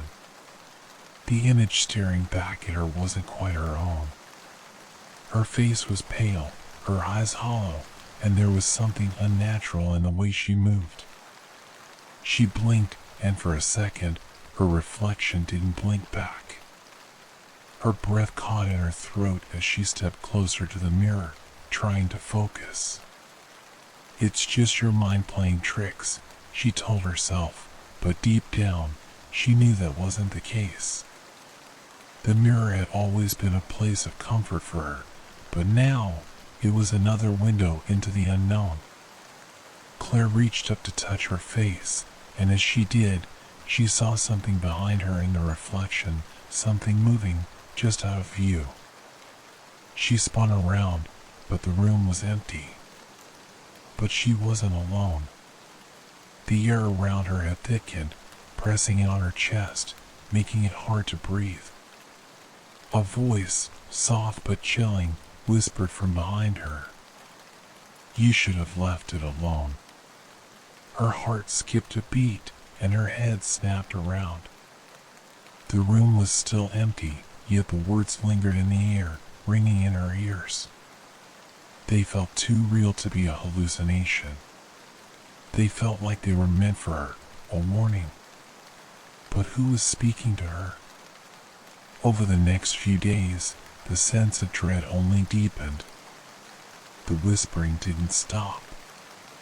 It became a constant presence in her mind, a voice that seemed to crawl out of the corners of her apartment.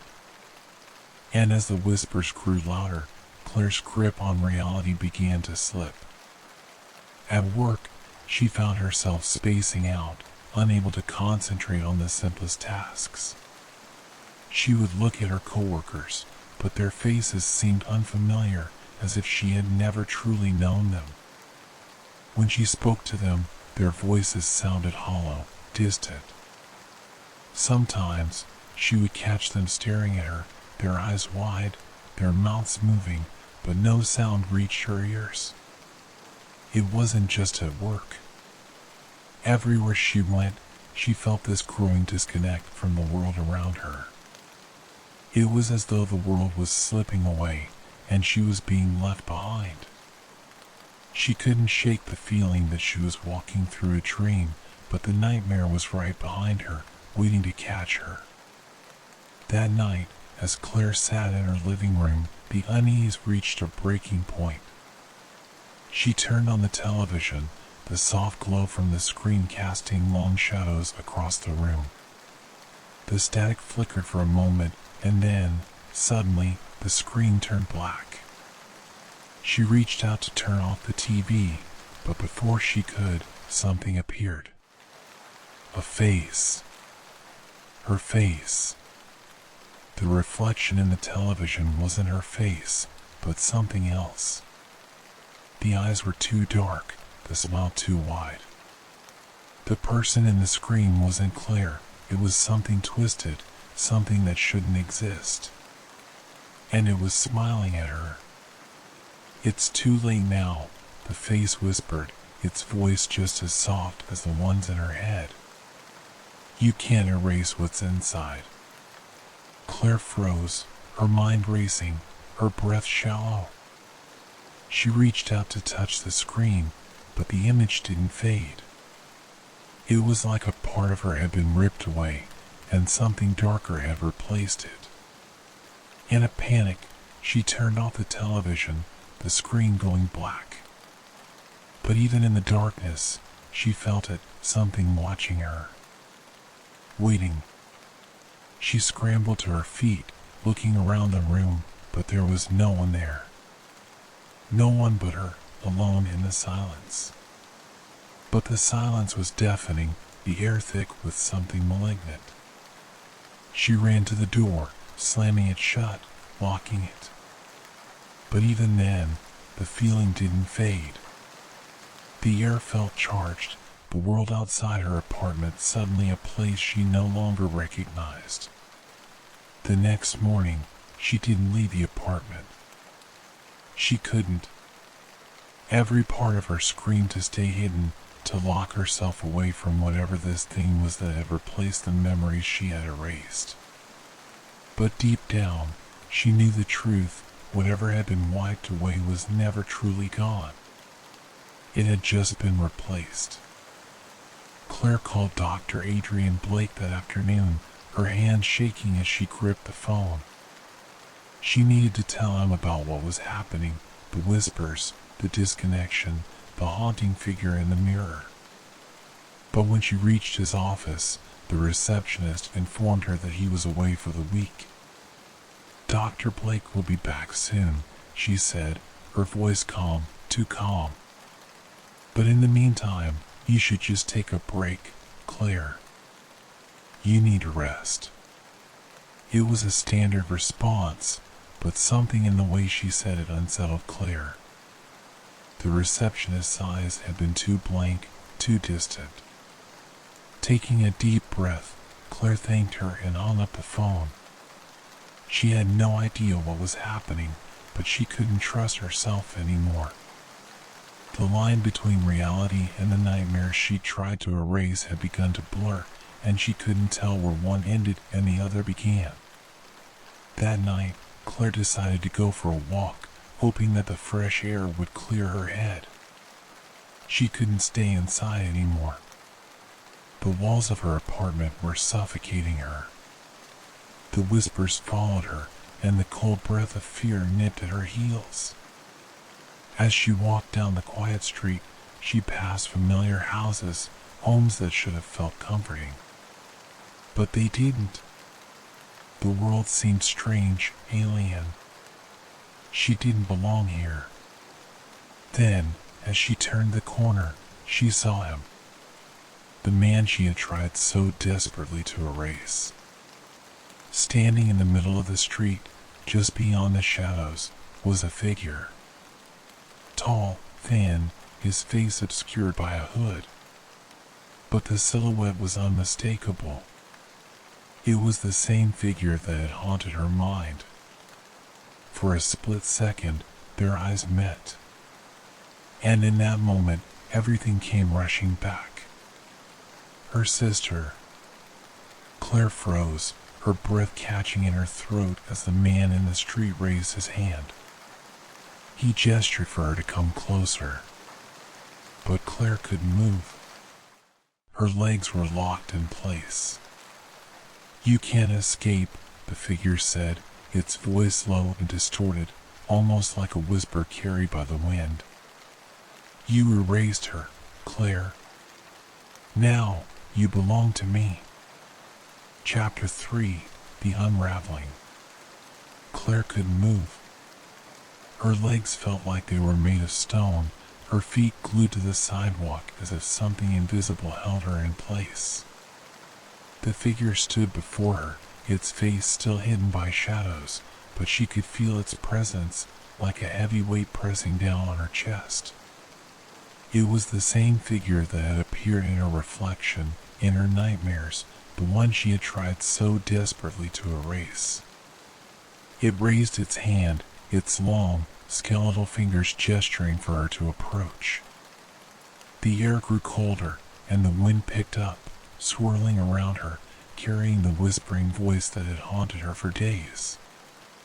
"Come to me, Claire," the voice called, distorted, hollow, and unnatural. It was a voice she had heard before, but now it felt different. It felt like her own voice, twisted and broken, a version of herself she had tried to suppress. Her breath caught in her throat, her mind reeling. She wanted to run, to scream, to escape, but she couldn't. The world around her had become a blur, her body no longer responding to her commands. She was paralyzed, trapped in a nightmare that wouldn't end. The figure stepped closer, its movements slow and deliberate. As it did, the shadows around it seemed to stretch, elongating, like they were alive, feeding off its presence. Claire's heartbeat thundered in her ears as the figure stopped just a few feet away from her. She could feel the chill of its breath, cold and unnatural, brushing against her skin. "You can't hide from what you've done," it whispered, its voice barely audible, but it pierced through the silence like a blade. Claire's mind spun, trying to make sense of what was happening. The therapy had been a mistake, she realized. She had wanted to erase the pain, to forget the trauma of losing her sister, but in doing so, she had awakened something darker. The memories hadn't disappeared. They had been replaced by something else, something far worse. "Why did you do it?" the figure asked, its head tilting slightly. "Why did you erase me?" Claire's breath came in shallow gasps. Her sister, her own sister, was standing before her. Or was it? The figure's form seemed to waver, like a reflection in a cracked mirror, the edges blurring and shifting. The face was hers, but it was twisted, distorted, as if the very act of erasing the memories had corrupted it. "No," Claire whispered, shaking her head, trying to back away. "No, you're not her. You're not real." But the figure only smiled, its grin wide and unnerving. "I am real, Claire. I am you. And now, you'll never escape me." The world around her began to warp, the edges of reality folding in on themselves. The streetlights flickered, casting long, distorted shadows that seemed to stretch out toward her. The air felt thick, suffocating, and the sound of her own heartbeat drowned out everything else. It felt like the very fabric of reality was tearing apart, and Claire was at the center of it. With a jolt, Claire snapped back to herself, her legs finally able to move. She turned and ran, her feet pounding against the pavement, her heart racing in her chest. The figure's voice echoed behind her, a constant whisper that followed her every step. "You can't outrun me, Claire. You can't outrun yourself." But the harder she ran, the more it felt like she was running in place. The world seemed to close in around her, the streets stretching endlessly, like she was trapped in a loop, a never-ending cycle. She didn't know how much time had passed or where she was going. All she knew was that she had to escape, that she couldn't let the figure catch her. Her legs burned, her breath ragged, but still, the figure pursued her. The sound of its footsteps echoed in the distance, growing louder, more insistent. It was getting closer. And then, everything stopped. Claire suddenly found herself back in her apartment, standing in front of the same mirror that had shown her the distorted reflection of herself. She was breathing heavily, her body drenched in sweat. Her hands shook as she reached out to touch the glass, but this time, the reflection didn't shift. The figure wasn't there.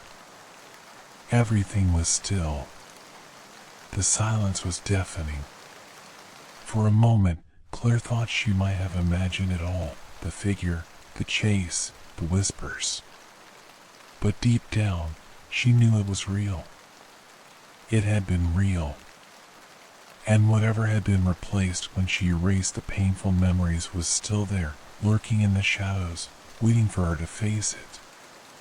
She took a step back from the mirror, her eyes still fixed on her reflection. Her own face stared back at her, but it didn't feel like hers. It felt off. There was something unfamiliar in her eyes, something hollow, like the memories that had once made her who she was had been replaced by something darker. A sharp knock at the door snapped Claire from her thoughts. She jumped, her heart racing. Who could it be? She hadn't invited anyone over. With trembling hands, she walked toward the door and opened it. Standing in the doorway was Dr. Adrian Blake, her therapist. He was dressed in his usual attire, looking composed, but there was something off about him. His eyes were too focused, too intense, like he was studying her, observing her every move. Dr. Blake? Claire's voice was shaky, uncertain. What are you doing here? He didn't answer right away. He just stood there, watching her with an expression she couldn't quite place. Finally, he stepped inside without waiting for an invitation. I came to check on you, Claire, he said, his voice calm, almost too calm. I've been following the results of the experiment, and I wanted to make sure everything was going as expected. Claire felt her stomach drop. What do you mean? Dr. Blake's eyes narrowed, a slight, almost imperceptible smile tugging at the corner of his mouth. I've been monitoring your progress closely, Claire. I've been watching your sessions, watching you try to erase the pain. But you didn't just erase your sister's memory, did you? Claire froze, her mind racing. How did he know? You replaced it, Claire, he continued, his tone darkening. You didn't just wipe away the grief. You replaced it with something else. And now, it's too late. The experiment has worked, but it's gone terribly wrong. The room felt colder as Dr. Blake stepped closer, his presence pressing in on her. You've unleashed something, Claire. Something that can't be contained. The memories you've erased have come back, but they've brought something with them. Something you weren't meant to face. Claire's breath caught in her throat as she backed away from Dr. Blake. The room felt smaller, the walls closing in, suffocating her. What have I done? She whispered, the weight of her actions crashing down on her. What did I bring back? Dr. Blake smiled, but it wasn't a kind smile. It was cold, knowing. You don't understand, Claire. The experiment wasn't just about erasing memories. It was about replacing them. And what you've replaced your sister with, it's not just a memory.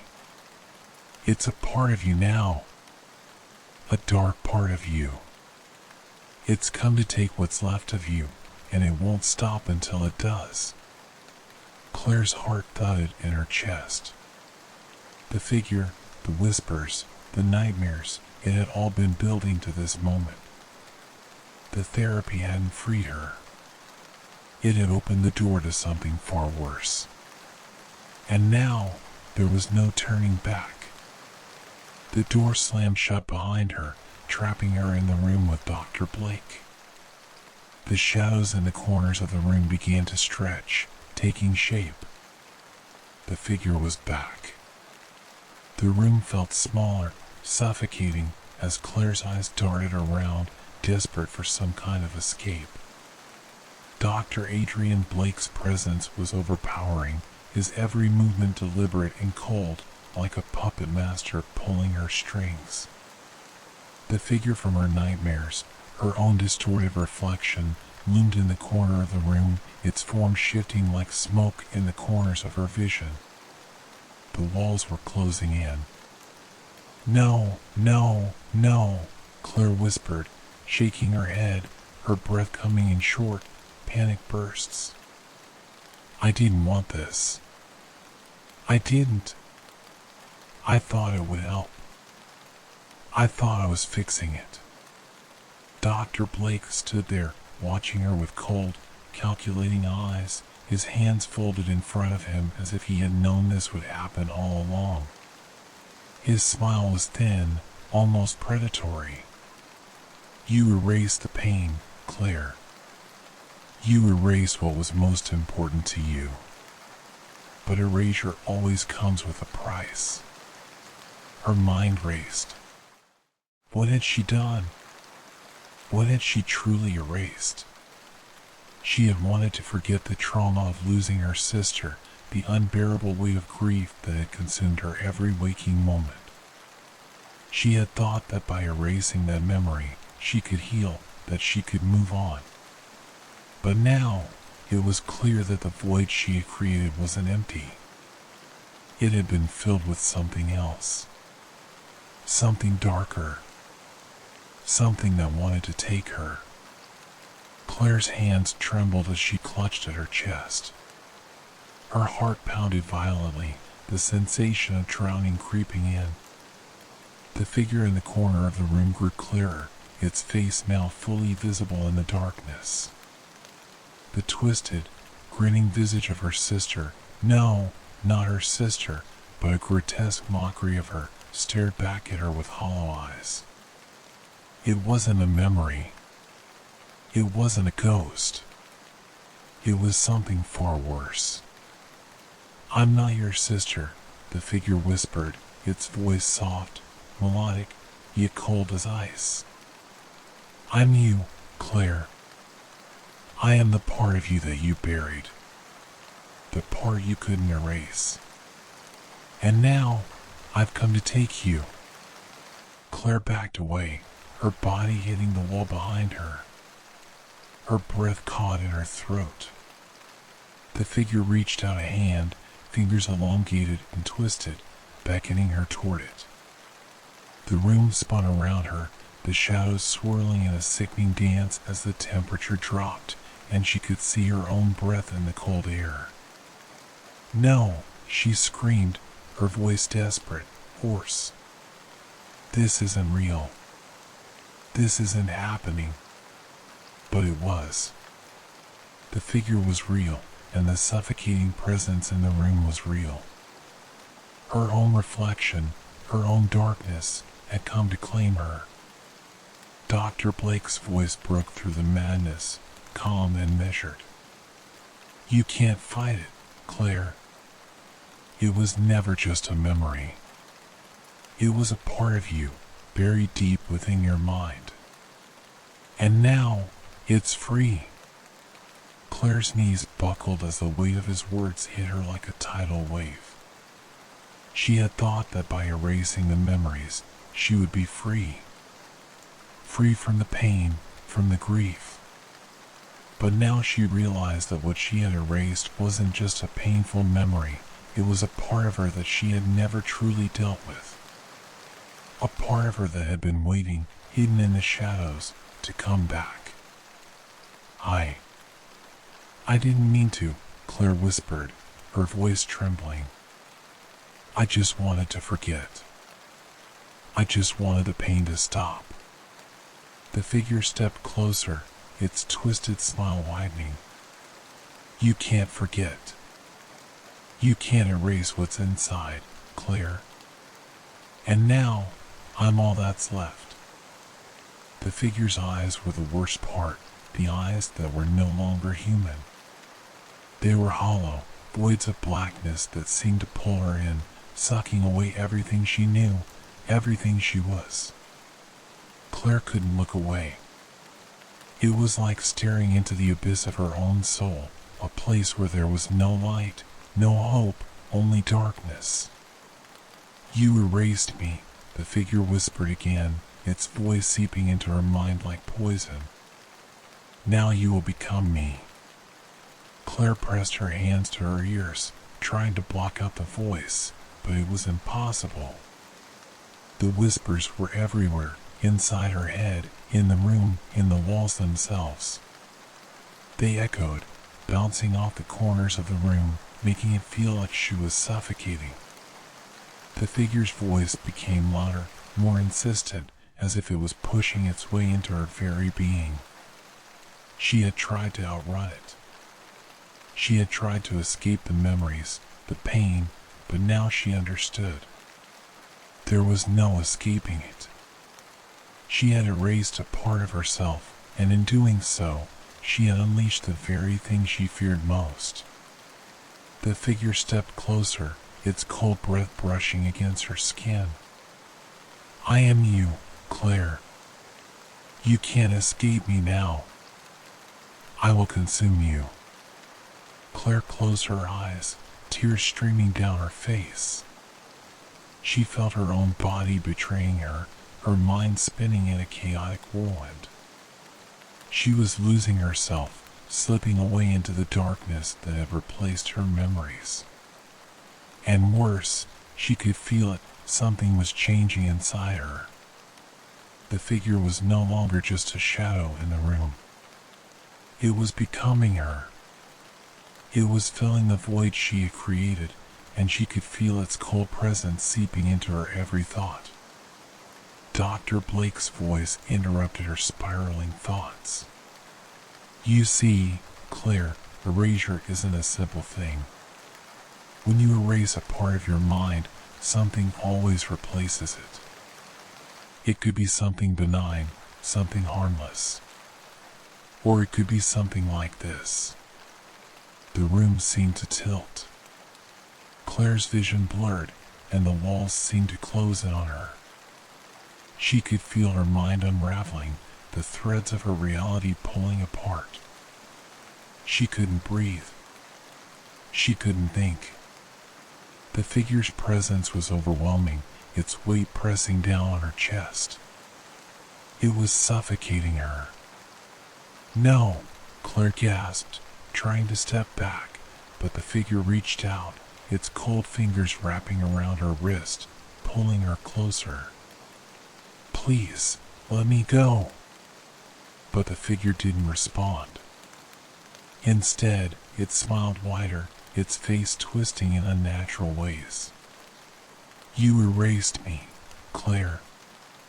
You erased the one part of you that kept you grounded. Now I am all that's left. Her vision blurred again, and Claire felt a sudden flash of intense pain, like something was being ripped from her chest, her very soul being torn apart. She screamed, but no sound escaped her lips. The figure's hands tightened around her wrist, pulling her deeper into its embrace. And then, for the first time, Claire realized the truth. The figure wasn't just her sister. It wasn't just a memory. It was her. It was the darkness inside her that she had refused to confront, the part of her that had always been there, buried deep within her mind. And now, it was consuming her, taking her over piece by piece. The room went black. Claire's mind spun, but there was no longer a difference between the dream and reality. She was lost, trapped in the labyrinth of her own mind, with no way out. She felt the figure's presence wrapping around her, suffocating her, but something inside her snapped. She wasn't ready to let go. Not yet. She had to fight. I'm still me, she thought, gasping for breath. I'm still Claire. With every ounce of strength she had left, she forced her eyes open, focusing on the figure in front of her. Its face was still twisted, but now she could see it more clearly. She could see the truth beneath the mask. The figure was her, and it wasn't. You can't have me, Claire whispered through gritted teeth, her voice shaking. You're not real. You're just a memory. And I'm not afraid of you anymore. The figure recoiled, its expression shifting, its grin faltering. The air in the room seemed to shift, the weight lifting just slightly. Claire felt the tension in her body ease, her strength returning. For the first time in what felt like forever, Claire felt something stir within her, a spark of defiance. She wasn't going to let the figure take over. She wasn't going to let the darkness consume her. The room began to fade, the figure's presence slipping away as Claire took a step back, her body trembling but resolute. The darkness was receding, the weight lifting. But as she turned to leave, the voice whispered one last time. You can't erase me, Claire. I will always be here. And you will never be free. And Claire knew, deep down, that the experiment was far from over. The therapy had only begun to uncover the truth. And now, the darkness would follow her wherever she went. Story 4. The sharp beep of the alarm clock tore through the thick veil of sleep. Jacob Hunter blinked, his mind sluggish as it tried to make sense of his surroundings. His eyes drifted across the room, and for a split second, something felt off. The walls were the same color, grayish-blue, calming, like a cloud on a soft, rainy morning. But the pictures on the walls were wrong. They were all different. He couldn't remember the last time he'd seen this kind of artwork. It was abstract, angular. The colors were harsh, deep reds and blacks swirling together in chaotic patterns. He rubbed his eyes, trying to wake up fully, but the discomfort remained. Maybe I just need more sleep, Jacob thought as he stretched and glanced at the clock. 7:30 a.m. That was strange too. Normally, he woke up at 6 a.m. for his morning run, but today, he hadn't even heard his alarm ring the first time. Shaking his head, he turned over in bed, and his hand brushed against a soft, unfamiliar blanket. It was thick, heavier than his usual bedspread. His own comforter was much thinner, lighter, more worn in. It took a moment for him to fully process what was happening. The room was his, in some sense, but it wasn't. His mind tried to cling to the memory of the room he'd lived in for the last few years, but this one felt alien. It was like waking up in a stranger's house, but knowing it was supposed to be his. It's just a bad night's sleep, Jacob muttered, forcing himself to sit up. His thoughts were scrambled. He needed to focus.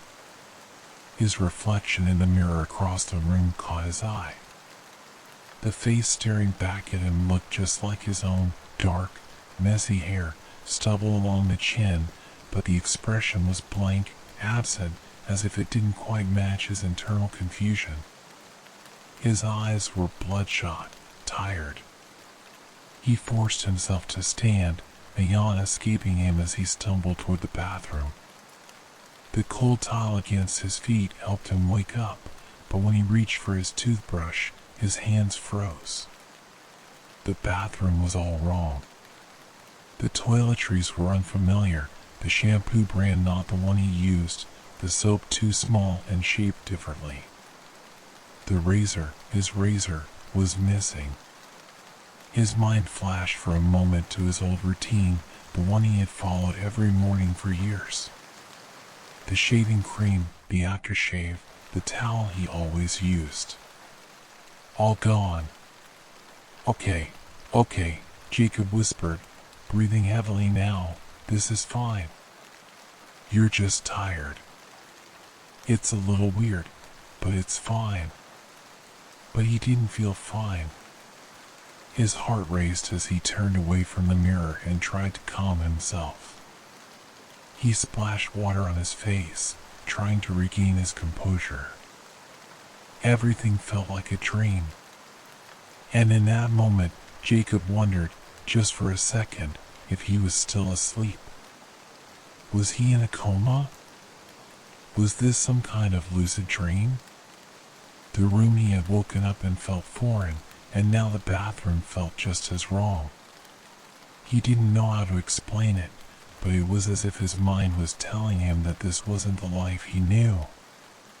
The life he thought he had. His head throbbed as he splashed his face again. There had to be some explanation. Something logical. But every time he looked around, nothing seemed to match up with the reality he remembered. Jacob's feet dragged as he made his way into the kitchen, expecting to make his usual coffee. He rubbed his eyes, still trying to wake up properly. The soft glow of the kitchen light barely illuminated the room, but it wasn't the lighting that unsettled him, it was the kitchen itself. The countertops were cleaner than he remembered, and everything was neatly organized in a way that didn't feel like his place. The coffee machine was too new.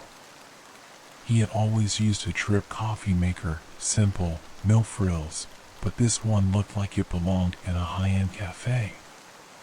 The coffee beans were sitting in an elegant jar on the counter. He pulled the jar down, but something about the beans didn't feel right.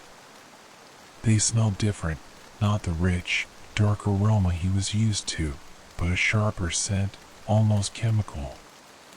He squinted at the label on the jar. The brand name was unfamiliar. Shaking his head, Jacob tried to focus.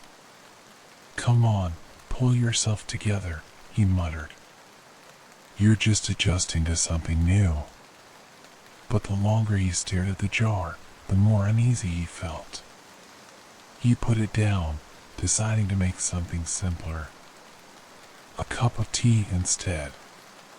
He reached for the kettle, and as he set it down, his hand brushed against a photograph on the counter. The photo frame felt cold to the touch.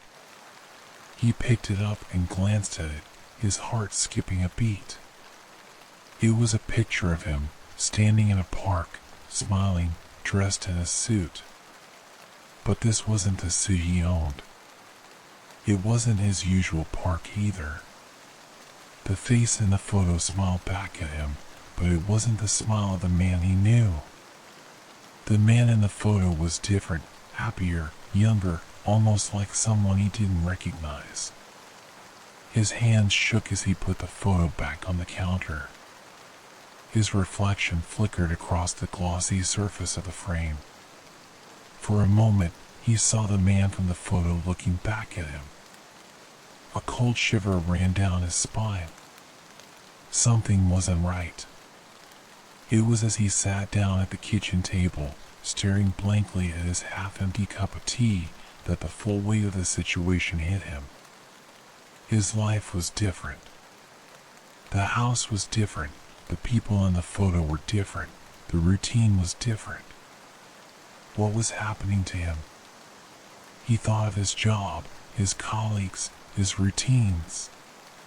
Surely, they would be the same, right? He tried to reassure himself that this was just a bad dream, a momentary lapse in his mind. But the more he thought about it, the more distant his old life seemed. Everything felt wrong. Jacob grabbed his phone, needing to reach out to someone, anyone, who could give him some semblance of clarity. His fingers hovered over the screen as he searched through contacts. He didn't recognize any of the names.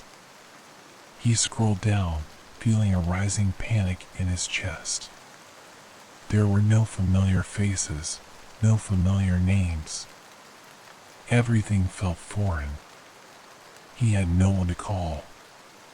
His hands were shaking now, the phone slipping from his grasp. He dropped it onto the kitchen counter and turned, suddenly desperate for something that could make sense of this nightmare. His feet carried him toward the door. The outside world, too, felt like it belonged to a different version of himself. The street outside his house looked the same. Trees lined the road, a few houses across from him, the distant hum of traffic, but everything felt muted, disconnected. It felt like a dream, like he was walking through someone else's memory of the place. Jacob walked slowly down the street, the unsettling feeling growing with every step. The homes around him were strange, their designs unfamiliar, and the people he passed on the sidewalk seemed like strangers who were too friendly, too eager. He smiled and waved back, but their faces didn't offer him any reassurance. They were kind, yes, but distant in a way that made him feel more isolated. "Morning, Mr. Hunter." A neighbor waved from across the street, but Jacob didn't recognize him. The name Hunter lingered in his mind, and for a moment he wondered if he was the one who was out of place. "Morning," Jacob replied, forcing a smile, though it felt like a mask. The weight of it all hit him then. The panic, the confusion, the absurdity of the situation. Where was he? Who was he? Jacob couldn't shake the feeling that he was living in someone else's life. Every movement, every object in the house felt like a misplaced memory, a fragment of someone else's existence that had somehow become his. After staring at the unfamiliar photograph for far too long, he forced himself to stand up and start pacing. His fingers ran through his hair, the frustration building inside him, the anxiety gnawing at his chest like a hungry animal. How could everything be different? He thought of his job, his colleagues, his routines. Surely, they would be the same, right? He tried to reassure himself that this was just a bad dream, a momentary lapse in his mind. But the more he thought about it, the more distant his old life seemed. Everything felt wrong. Jacob grabbed his phone, needing to reach out to someone, anyone, who could give him some semblance of clarity. His fingers hovered over the screen as he searched through contacts. He didn't recognize any of the names. He scrolled down, feeling a rising panic in his chest. There were no familiar faces, no familiar names. Everything felt foreign. He had no one to call. His hands were shaking now, the phone slipping from his grasp. He dropped it onto the kitchen counter and turned, suddenly desperate for something that could make sense of this nightmare. His feet carried him toward the door. The outside world, too, felt like it belonged to a different version of himself. The street outside his house looked the same. Trees lined the road, a few houses across from him, the distant hum of traffic, but everything felt muted, disconnected. It felt like a dream, like he was walking through someone else's memory of the place. Jacob walked slowly down the street, the unsettling feeling growing with every step. The homes around him were strange, their designs unfamiliar, and the people he passed on the sidewalk seemed like strangers who were too friendly, too eager. He smiled and waved back, but their faces didn't offer him any reassurance. They were kind, yes, but distant in a way that made him feel more isolated. "Morning, Mr. Hunter." A neighbor waved from across the street, but Jacob didn't recognize him. The name Hunter lingered in his mind, and for a moment he wondered if he was the one who was out of place. "Morning, Jacob replied, forcing a smile, though it felt like a mask. The weight of it all hit him then. The panic, the confusion, the absurdity of the situation. Where was he? Who was he? Jacob tried to shake off the rising dread, focusing on the simple task of getting to work. Maybe, just maybe, things would feel normal there. He had to believe that. He had to have something to cling to. He made his way to the subway, the underground trains rumbling in the distance. The commuters, like automatons, moved past him, but even they seemed strange, like shadows in a photograph, distant figures in a world that didn't belong to him. He caught his reflection in a train window, and for a moment he barely recognized the man staring back at him. His own face, so familiar, felt alien. The eyes, were they his, were wide, filled with confusion, fear. The face looked tired, hollow. It was as if the person in the mirror wasn't the man he had woken up as. Shaking his head, Jacob boarded the train, but the sense of unease only deepened. It wasn't the train ride itself. It wasn't the city. It was him. As the train began to move, the rhythmic clattering of the wheels against the tracks seemed to lull him into a trance. His hands gripped the metal pole above his head, but his thoughts were racing. He had to figure this out. He needed to know how to fix this, if it was even possible to fix. Was he trapped in some kind of twisted alternate reality? Had he somehow slipped between the cracks of his own existence? The train stopped at his station. Jacob stepped out onto the platform, his legs shaky beneath him. The station was bustling with people, but the faces, the voices, they felt distant.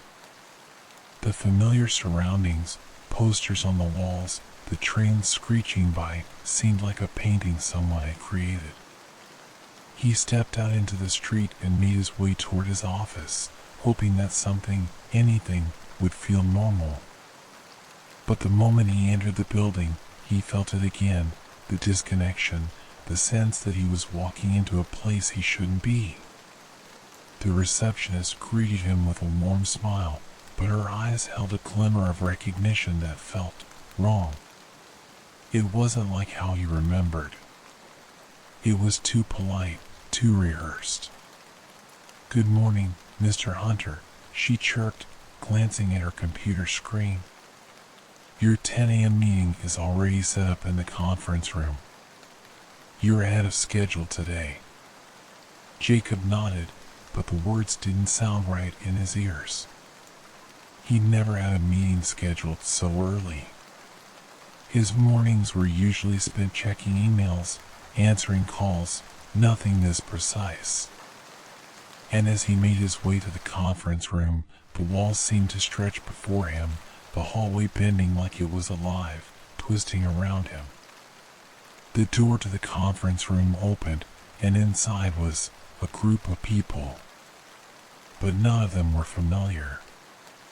"Good morning, Jacob," one of the figures said. It was a man in a suit, mid-40s, wearing glasses. He extended his hand, and Jacob took it without thinking.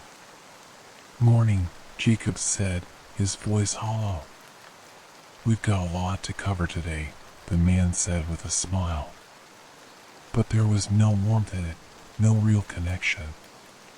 Jacob nodded, trying to appear normal, trying to match the pace of the world around him. But it wasn't his world. This wasn't his life. Not anymore. The meeting was a blur, filled with technical terms Jacob didn't understand, discussions about projects he didn't recognize, and faces that, despite their smiles, seemed distant. Every word that left their mouths sounded rehearsed, as if they were reading lines in a play, pretending to be characters that weren't theirs. Finally, he couldn't take it anymore. He stood up abruptly, his chair scraping loudly against the floor. All eyes turned to him, but Jacob didn't care. He had to leave. I need a break, Jacob muttered, his hand shaking. The words felt out of place.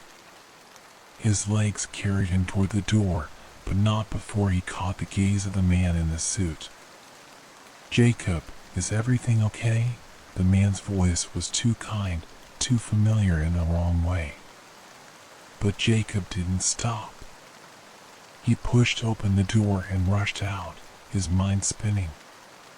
The hallway felt longer now, stretching into an abyss. The people he passed didn't look at him like they used to. They glanced at him, their eyes flicking away as if they didn't really see him. By the time he reached the exit, his breath was ragged. He needed to get out of here, to escape whatever this was. He was losing himself in this foreign life. This wasn't his world, and it never had been. He stepped out into the street, breathing in the cool air, trying to steady himself. The world around him felt like it was closing in. And that's when he saw it. A sign.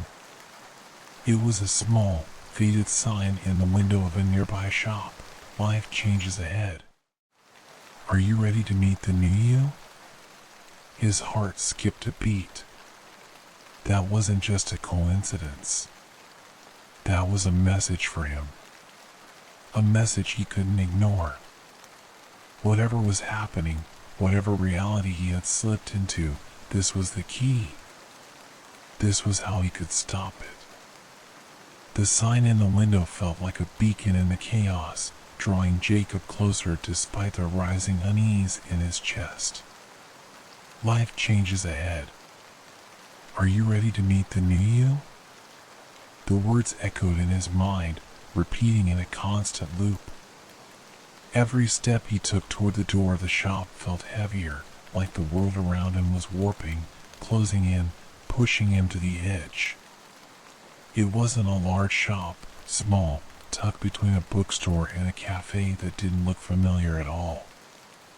But there was something about it that felt significant.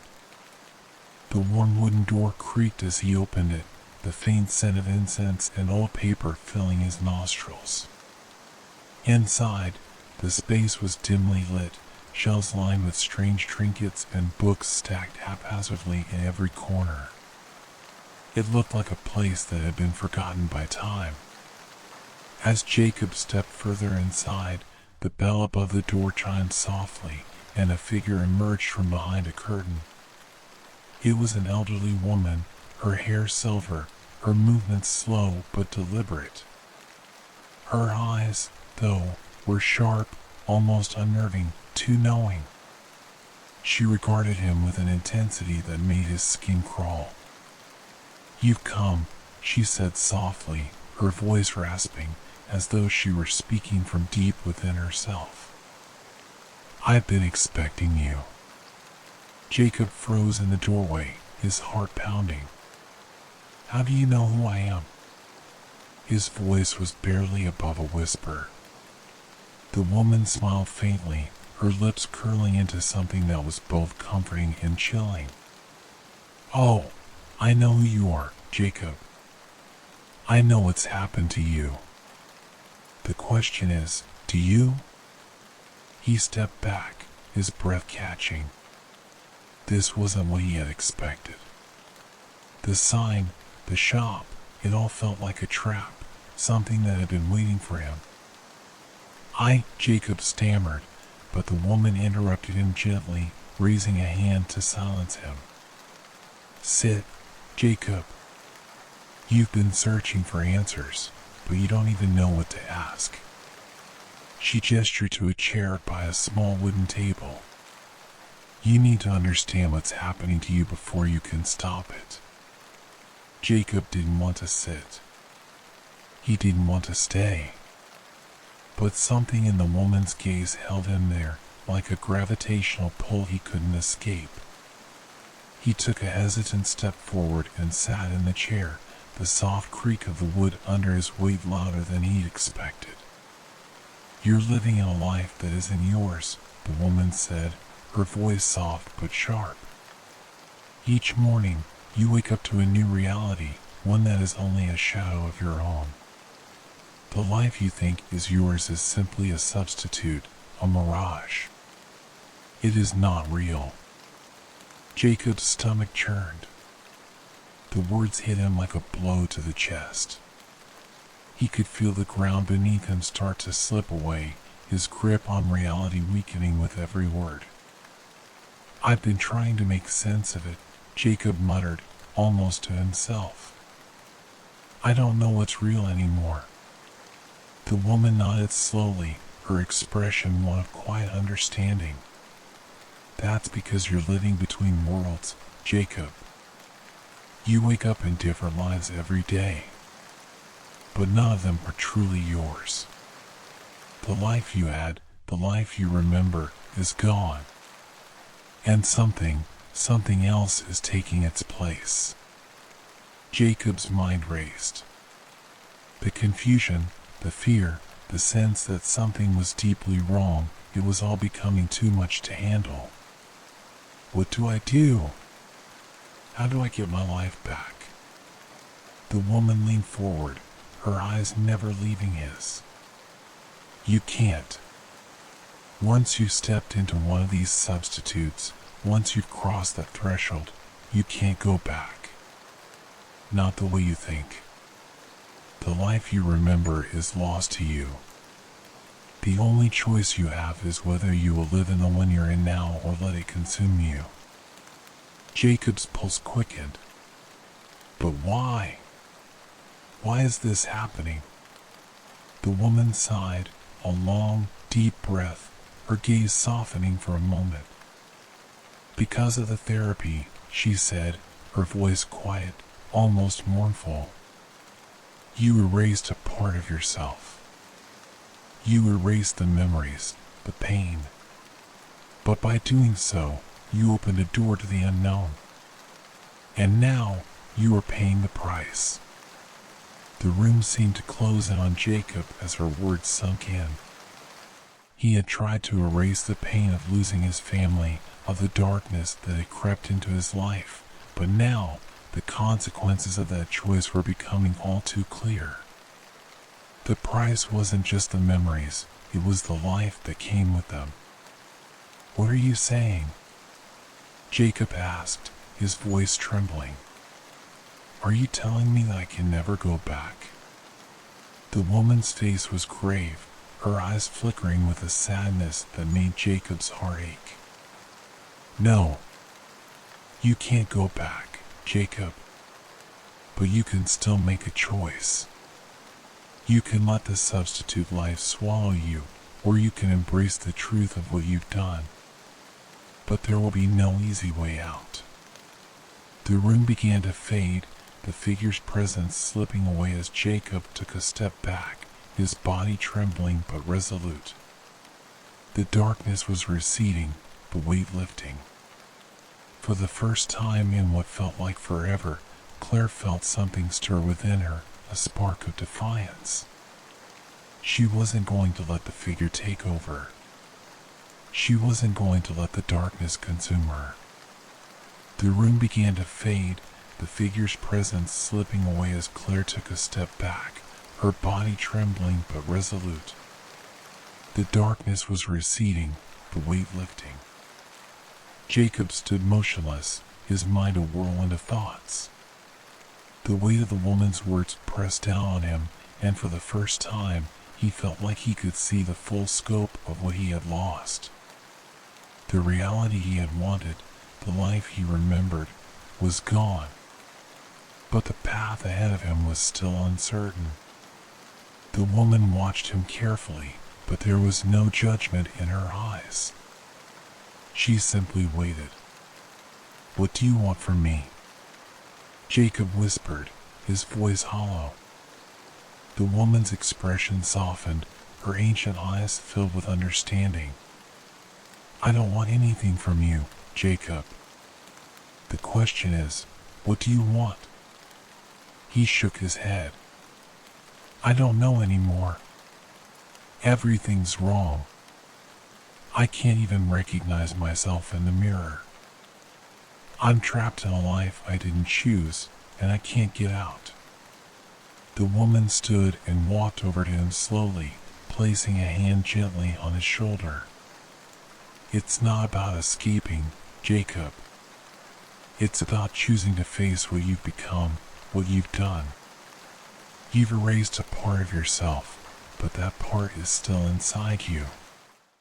You must confront it.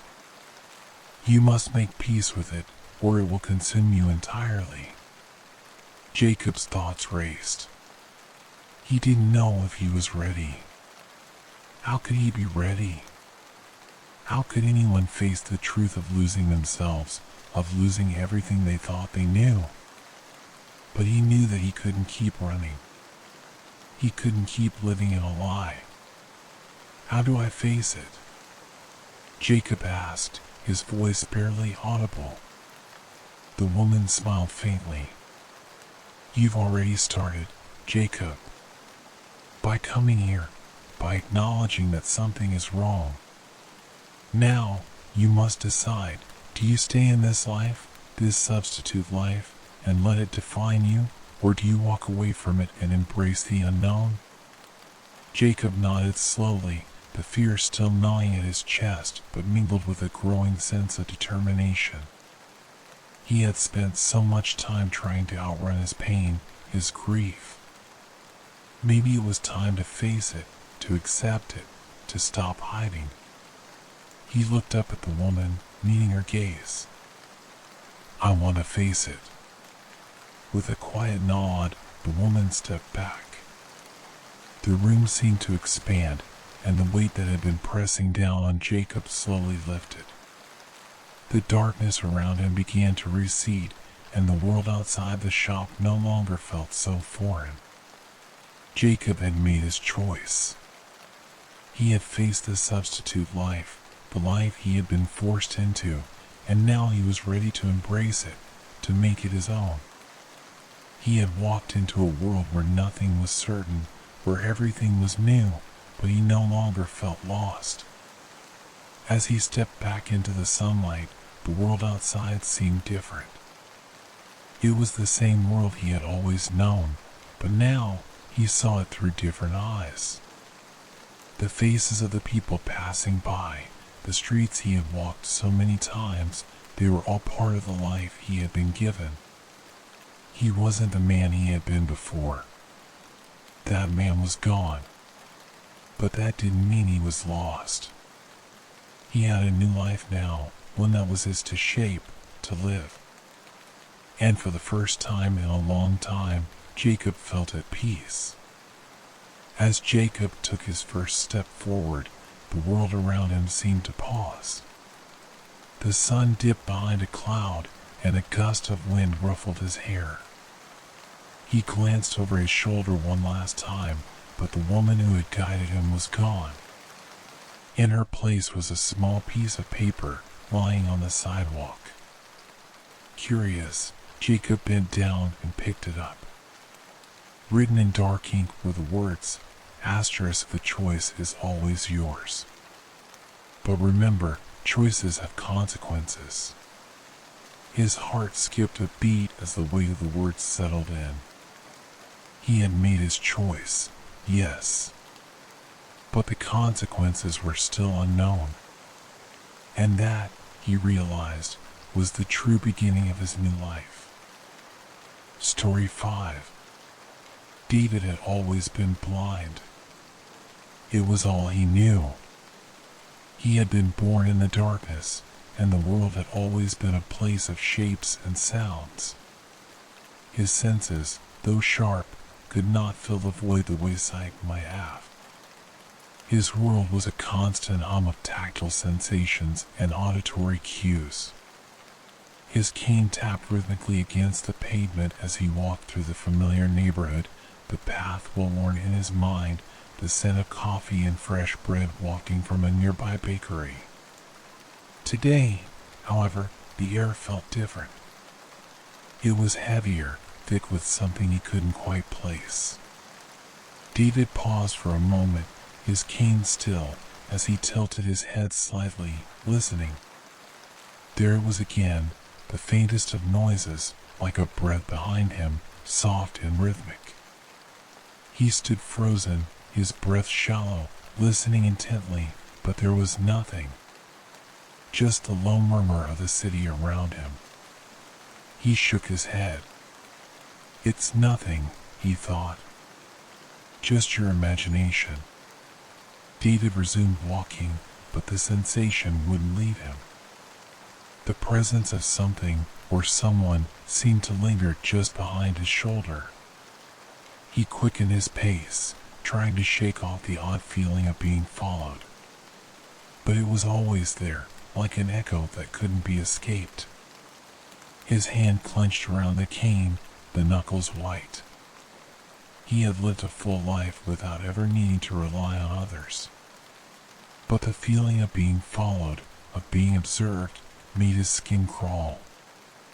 He had grown used to the world of sound and touch, but now it felt like the world was conspiring against him. There was something here, a presence he could not identify, but it was there. It lingered in the corners of his perception, just outside his reach. Later that night, as David sat alone in his modest apartment, the sounds of the world outside seemed to fade into the background. He was used to the quiet of his home. He had his routine, dinner, the sound of the television in the background, reading a book or listening to music. But tonight, something was off. The apartment felt wrong, as though it had been altered by an invisible hand. The silence wasn't normal anymore. David sat in his favorite chair, the leather worn smooth by years of use. He tapped his cane against the floor intently, his ears strained for any unusual sounds. It wasn't the creaks of the building settling or the hum of the refrigerator that had begun to bother him. It was the silence between those sounds. It was too thick, too oppressive. He could feel it pressing against his eardrums, tightening with every passing minute. That's when he heard it. A soft whisper. Barely audible, but unmistakable. David. His breath hitched in his chest, and his body froze. It was coming from the direction of the hallway. He couldn't explain it, but his heart began to race. The voice was too familiar and yet utterly strange. He'd never heard it before, but it felt like someone was speaking directly to him, as though they were right there in the room with him. He rose from his chair slowly, his cane tapping against the floor with each careful step. His fingers brushed the edge of the walls as he moved toward the source of the voice. The hallway was empty, the door to his bedroom closed, the silence thickening around him like smoke. David. The whisper came again, louder this time, but still faint, like it was being carried on the wind. He turned to face the hallway, his pulse hammering in his ears. He was used to the sounds of his own home, the rhythm of life that made him feel grounded. But this was different. The voice was unnatural, the tone too smooth, too cold. It sent a shiver down his spine. You're just imagining things, he thought, forcing his mind to focus on logic. But the more he tried to convince himself, the more the voice pressed in on him. Who's there? David called out, his voice shaking slightly. There was no answer, just a heavy silence hanging in the air like a threat. He moved closer to the door, his hand hovering just above the doorknob. Something deep within him told him that whatever this was, it was not something he could ignore. He had lived his entire life navigating darkness, but this felt different. David's fingers tightened around the doorknob. The quiet of the apartment had become suffocating. His entire body was taut, quilled with tension as he slowly turned the handle. The door creaked open, but as soon as he stepped inside, his sense of space and time seemed to distort. The room was wrong.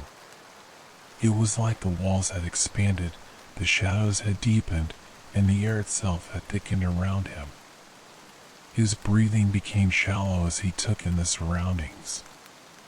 His bedroom, normally a quiet, comfortable place, now felt like a prison. The air was unnaturally cold, and the hairs on the back of his neck stood on end. He wasn't alone. That much was certain. The feeling of being watched, of being followed, was palpable in the room. David.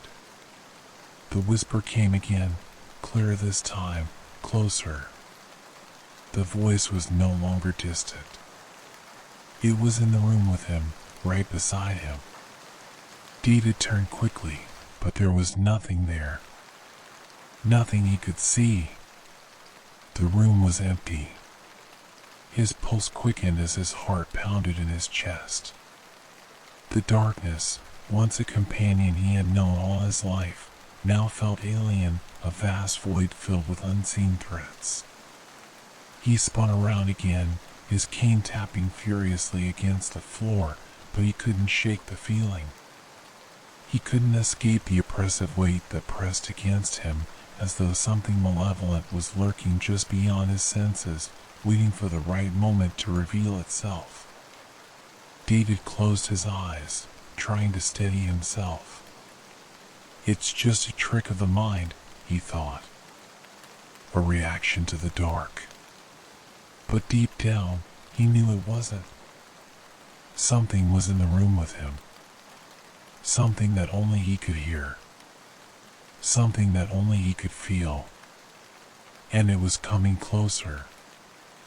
David couldn't shake the feeling that the voice was real. There was no logical explanation for it, no simple reason why he could hear it when no one else could. He had lived a life where the absence of sight had forced him to sharpen his other senses to navigate the world without relying on sight. His hearing had always been precise, acute, but this was different. This wasn't just a sound. It was a presence. A cold, malicious presence that only he seemed to perceive. He stood frozen in the middle of his bedroom, his hands gripping the edge of the dresser for support. He could feel his pulse in his throat, his breath shallow.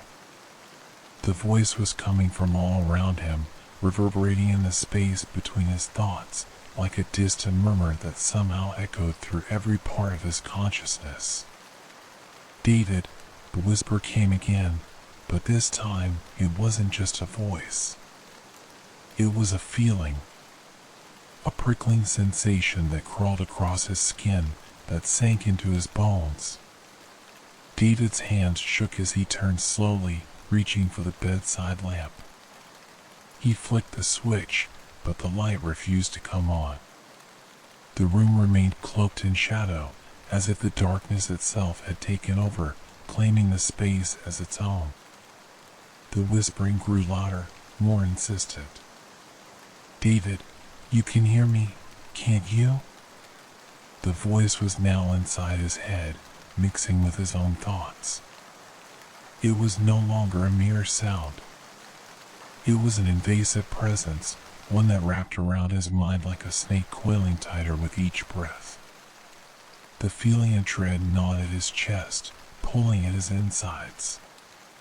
His hands were clammy, his legs weak. He staggered back to the bed, his fingers fumbling over the edge of the mattress. He needed to sit down, to steady himself, but the world felt like it was spinning, like his very reality was starting to crack at the seams. Who's there? David called out, his voice trembling. Show yourself. Please. The room remained silent, save for the rushing sound in his ears, the pounding of his own heart. He tried to control his breathing, but it was a struggle. Every instinct in his body screamed at him to leave, to run, but his legs wouldn't obey. The darkness had him. The voice had him. And he didn't know how to break free. "You can't escape me, David," the voice hissed, a low growl that reverberated through the room, rattling the walls. "You never could." David's mind reeled. He had never felt fear like this before. The terror wasn't just from the voice. It was from the fact that it seemed so familiar. Too familiar. What did it mean? What did the voice mean? He stood up, grabbing his cane and tapping it in front of him, trying to steady his senses, trying to anchor himself in the room. He needed to think. He needed answers. But nothing made sense. The voice, it was his voice. But it wasn't. It was distorted, twisted, as if something dark had taken it, corrupted it. And with each passing second, it only grew louder, sharper, like a melody that kept repeating itself over and over. "Why?" David whispered, his words barely audible as the walls seemed to close in around him. "Why me? What do you want from me?" The voice paused, and for a moment the room was dead silent. David's mind raced, waiting for the next word. The silence stretched on, pulling at his patience, his sanity. Then, in the stillness, a whisper like an exhalation of breath reached his ears. Everything. It was the voice of someone, or something, that knew him. Knew him in ways no one should. A voice that felt like it had always been a part of him, lurking just beneath the surface. David's breath caught in his throat. He stepped back, his mind spinning. "What are you?" he asked, his voice barely a whisper. "What do you want from me?" The voice was slow, deliberate. It wasn't just whispering now. It was calling him. "David. I'm here, always, and always, you will hear me. You will never forget me." David dropped to his knees. The world felt as if it were spinning wildly around him. His hands gripped the floor, his fingers trembling, and he gasped for breath. The whispering voice, now louder and clearer, cut through the air like a blade, and a cold chill ran through him. "You've always known me, David." That stopped him cold. His heart hammered in his chest. The voice sounded so familiar, so personal. Had he known it? Had he always known it? It was then, in the depth of the darkness, that something shifted in his mind. Memories, flashes of forgotten moments, began to surface. Distant, buried things, things he had pushed away, things he had chosen to forget. David's eyes closed, and for a moment, the darkness of his blindness seemed like nothing compared to the horror that was slowly unfolding in his mind. The voice was more than just a voice. It was a memory. The voice whispered again, this time with a touch of something else, something softer, almost tender. "You've forgotten, haven't you?" David's body shook as the memories, long buried and untouched, rushed back to him. He saw flashes, snippets of his past life. A woman's voice, a child's laughter, a car crash. The fragments came fast and hard, like a flood breaking through a dam, but they were incomplete, blurred. He remembered a time when he had been different. A time when his world wasn't consumed by darkness. A time when he had been able to see. But that had been taken from him. That moment, that loss, had shattered him in ways he had never fully understood. The memories converged in a sudden realization. The voice he was hearing, this voice, had always been with him. It had followed him for years, buried deep inside his mind, waiting for the right moment to resurface. The voice wasn't just a trick of his senses. It was his own. It was the manifestation of his own guilt, his own regret, a part of him he had buried so deep that he had lost all memory of it. But now, it had found him again. It had awakened. "You can never escape me," the voice murmured, now laced with mockery. "You can never forget what you've done." David's chest tightened as the final piece of the puzzle clicked into place. He wasn't just hearing the voice. He was hearing the truth. The truth he had spent his entire life running from, the truth that he had pushed so far back in his mind that he had almost convinced himself it was a dream. It wasn't a dream. It wasn't a hallucination. It was his past. David's mind was unraveling. His thoughts collided, his breath became more erratic, and his vision, his inner sight, the one he had relied on for years, felt like it was being ripped apart. His memories of the crash, of the loss, were no longer distant. They were vivid, suffocating, pressing on him like the walls of his own mind were closing in. "You didn't save them," the voice whispered cruelly. "You couldn't even save her." David's hands shook violently as his mind plunged deeper into the memory. He saw the car, the blood, the twisted wreckage of the accident. The woman he had loved, the child who had been in the back seat, the ones he hadn't been able to save. The ones he had failed. The voice had been with him through all of it, silent and waiting. And now, it had surfaced, taunting him, reminding him of the guilt that had consumed him for years. "You let them die," the voice crooned, its tone laced with venom. "And you will never forget me." David collapsed onto the floor, his mind spinning, his body racked with tremors. The voice was inside him now, a part of him, and there was no escape. He could hear it in the very fibers of his being, gnawing at him, filling his thoughts. But in the deepest part of his mind, David knew one thing for certain: he wasn't going to let it win. David's heart pounded in his chest, the rhythmic thrum of his blood filling his ears. The weight of the voice was unbearable, suffocating, pulling him further down into the abyss of his own guilt. He clenched his fists, digging his nails into his palms, as if the physical pain could drown out the torment echoing inside his mind. "You let them die," the voice repeated, like a mantra, cold and unrelenting. The air around David felt thick, oppressive, like it was pressing down on him from all sides. He tried to stand, but his legs refused to obey. His mind, too, felt fractured, ripped apart by the constant barrage of guilt, the suffocating feeling that he was somehow responsible for everything that had happened. "I didn't save them," he thought, his mind spiraling into the past. "I couldn't save her." The memories of the crash came flooding back, flashes of blinding headlights, the screech of tires, the impact, and then the silence.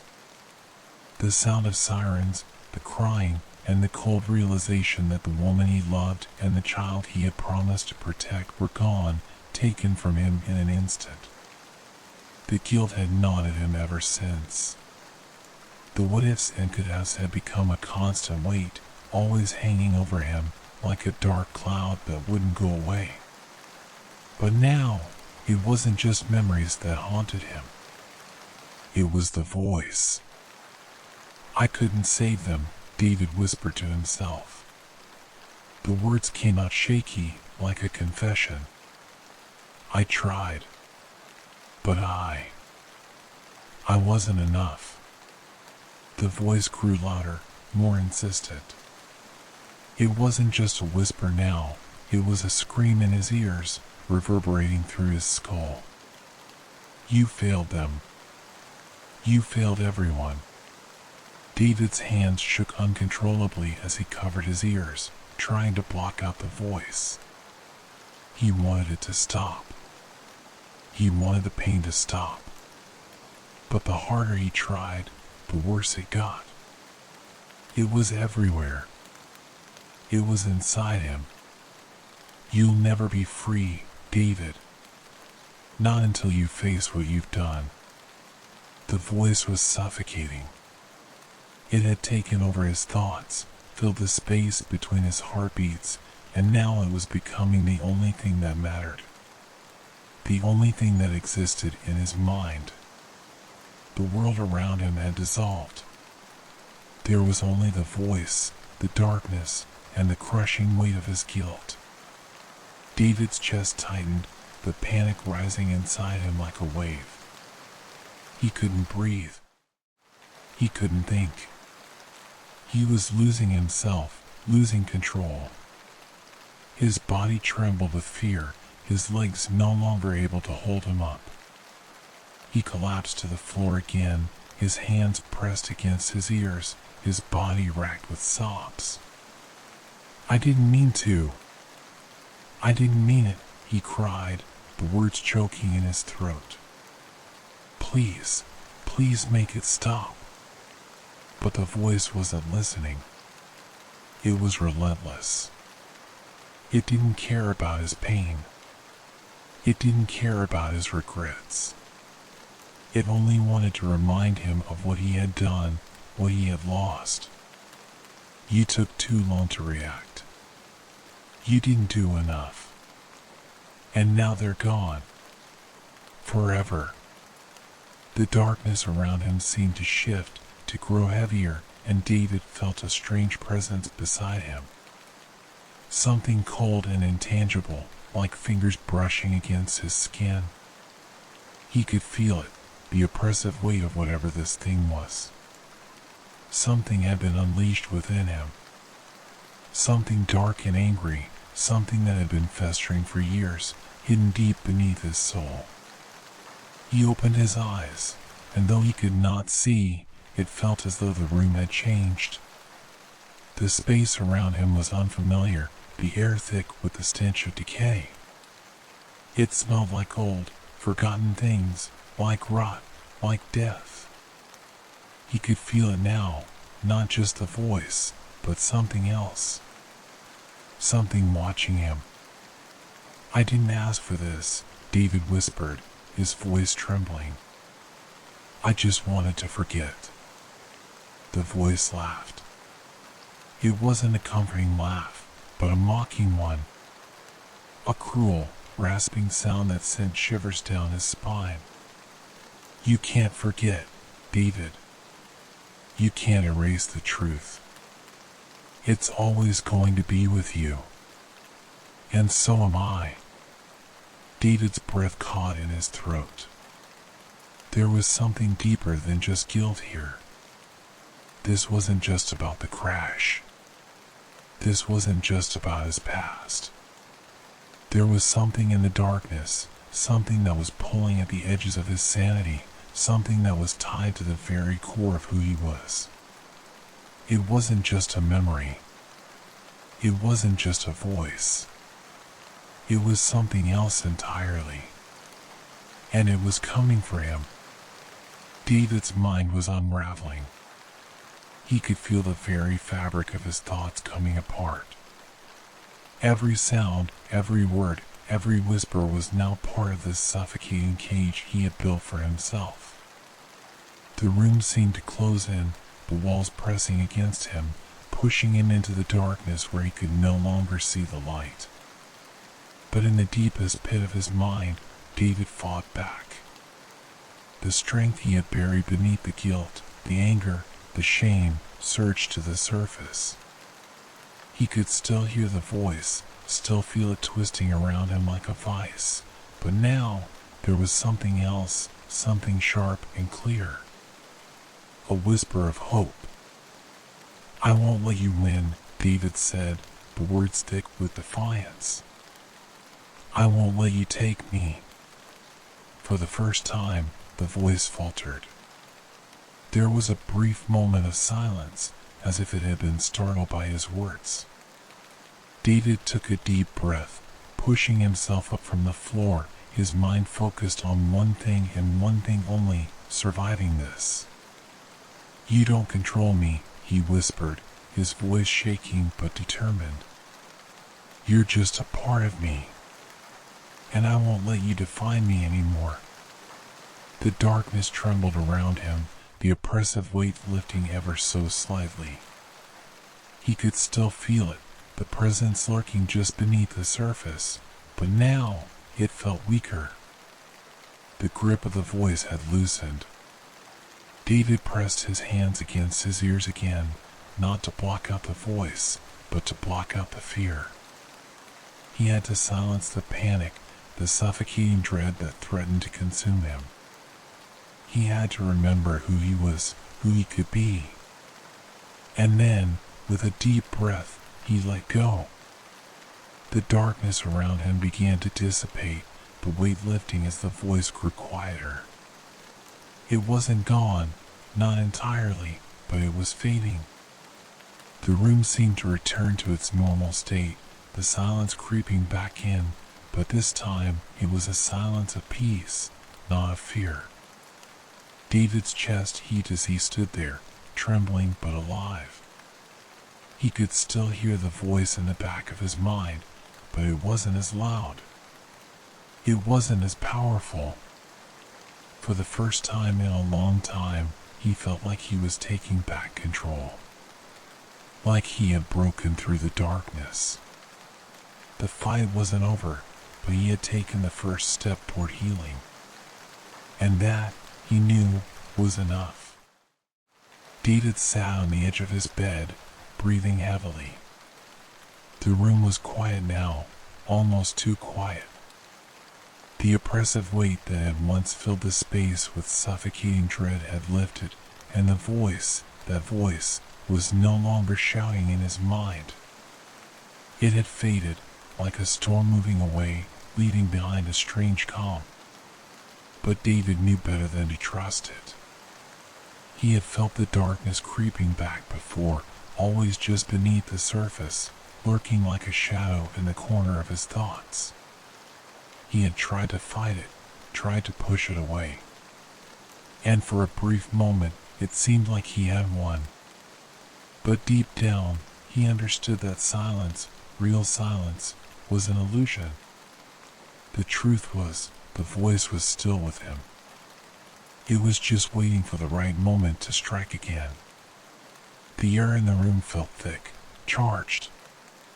His senses were on high alert, his hands still shaking from the tension of the last few hours. He couldn't relax. He couldn't let his guard down. Not now. "David." The voice came softly at first, like a whisper on the wind. But it was unmistakable. It was familiar, and it felt like a knife cutting through the calm. The hairs on the back of his neck stood up, and his pulse quickened. The voice wasn't distant anymore. It was in the room with him. It was inside him. "I thought you were gone," David muttered, clenching his fists in frustration. "I thought I silenced you." The voice chuckled, low and cold. "You can never silence me, David. I am you. I always will be." David's heart pounded as the walls of the room seemed to close in on him. The shadows deepened, curling at the edges of his vision. He could feel them, pressing in from all sides. He could hear the whispers, faint at first, but growing louder. His mind was spiraling again, pulled back into the black hole of his own guilt. The voice was right. He hadn't truly silenced it. He had only pushed it back. But pushing it away wasn't enough. Not anymore. David stood up, his legs unsteady, his hands gripping the edge of the dresser for support. He could feel the voice building, the weight of it growing heavier in the air. It was coming again, coming for him, to remind him of his failure, of his loss. "You can't outrun me, David," the voice whispered again, this time more insistent. "You'll never be free of me. You are nothing without me." David's mind was reeling, the walls pressing in around him. He needed to get out. He needed to escape, but where could he go? There was no escape from this. There was no way out of the darkness inside him.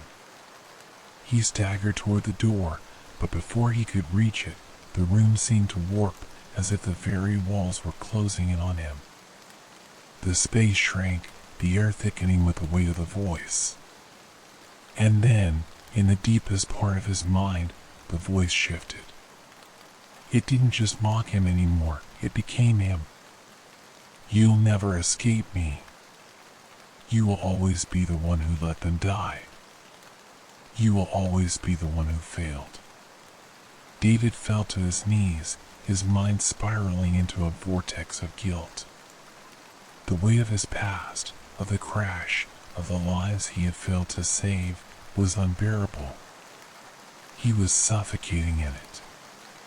The voice was everywhere, its cold presence invading every part of him. But then, in the midst of the suffocating darkness, something inside him snapped. A spark of clarity cut through the overwhelming flood of guilt and regret. He had been running, hiding from his past for so long. But maybe, just maybe, he couldn't outrun it. He couldn't erase it. He couldn't bury it any longer. Maybe the only way to silence the voice was to face it. To confront the very thing that had tormented him for years. The guilt. The failure. He had to accept it. He had to accept himself. David stood up slowly, his legs trembling, but his resolve hardening. "I won't let you control me anymore," he said, his voice shaking but stronger than before. "I'm not who I was. I'm not the man you want me to be." The voice faltered, just for a moment. But it came back, louder, angrier than ever. "You can't change the past. You can't undo what you did. You can't escape me, David. You will never be free." The voice was right. David couldn't change the past. He couldn't undo the crash, couldn't bring back the woman he had lost, or the child who had been taken. But he could choose to stop running. He could choose to accept the things he had done, the mistakes he had made, and learn to live with them. He didn't have to be consumed by them. The voice, however, wasn't finished with him yet. "You will never be free," it whispered again, this time a promise, a threat. "You belong to me." David took a deep breath, his heart pounding in his chest, the voice screaming inside his head. The room around him felt like it was closing in again, the shadows darkening with every passing second. But he could feel it now, a strength inside him that had been buried under the weight of his guilt for so long. The voice might never go away. It might always haunt him, always whisper in the back of his mind. But it didn't have to control him. He could choose not to listen. He could choose to fight back. "I'm not afraid of you anymore," David said, his voice steady and firm. "I won't let you consume me. I will live with my choices, but I will not be your prisoner." The darkness around him seemed to waver for a moment. The shadows flickered, the oppressive weight that had filled the room slowly began to lift, and the voice, while still present, seemed to lose its grip on him. David's mind was no longer spiraling. He had made his choice. The guilt would always be a part of him, but he didn't have to be defined by it. He didn't have to be consumed by the voice anymore. With that realization, the voice grew fainter, less intense. It was still there, lurking, whispering in the back of his mind, but it no longer had the same power. David stood tall, his chest heaving with relief. He knew the journey wasn't over. The voice might still be there, but he had learned to face it, to confront it. And that was the first step to finding peace. The room was silent now, the weight of the presence lifting as the darkness retreated into the corners of his mind. David took a deep breath and walked to the window, feeling the cool air on his face. He could feel the weight of the past, but it was no longer a burden. He had faced it, accepted it, and now he could move forward. The voice might never leave him completely, but David was no longer afraid. He had won the battle. And for the first time in years, he felt free. Story 6. The mansion sat on the edge of town, tucked away in the shadow of a dense forest. A sprawling estate with ivy creeping up its sides, the windows dark with the weight of time. It had been empty for years before Charles Worthington, a distant relative of the family who had once owned the place, had decided to move in. He wasn't a man of great fortune, nor was he a man who sought attention. He was a private man, the kind who preferred silence to conversation. And that's why the house had called to him. It wasn't a place meant for the world, it was meant for someone who wanted to be alone. The first night he spent there was like any other. The silence was absolute, broken only by the occasional creak of the old house settling. The flickering light of his fireplace was the only warmth in the room as he sat, reading his book. The wind howled outside, but the house itself seemed impervious to it, cocooned in its own strange world. Charles had no reason to suspect anything was wrong. He had inherited the house after the passing of his last remaining family member, his eccentric aunt, who had lived there for as long as he could remember. Her letters had always been peculiar, filled with rambling thoughts and strange warnings.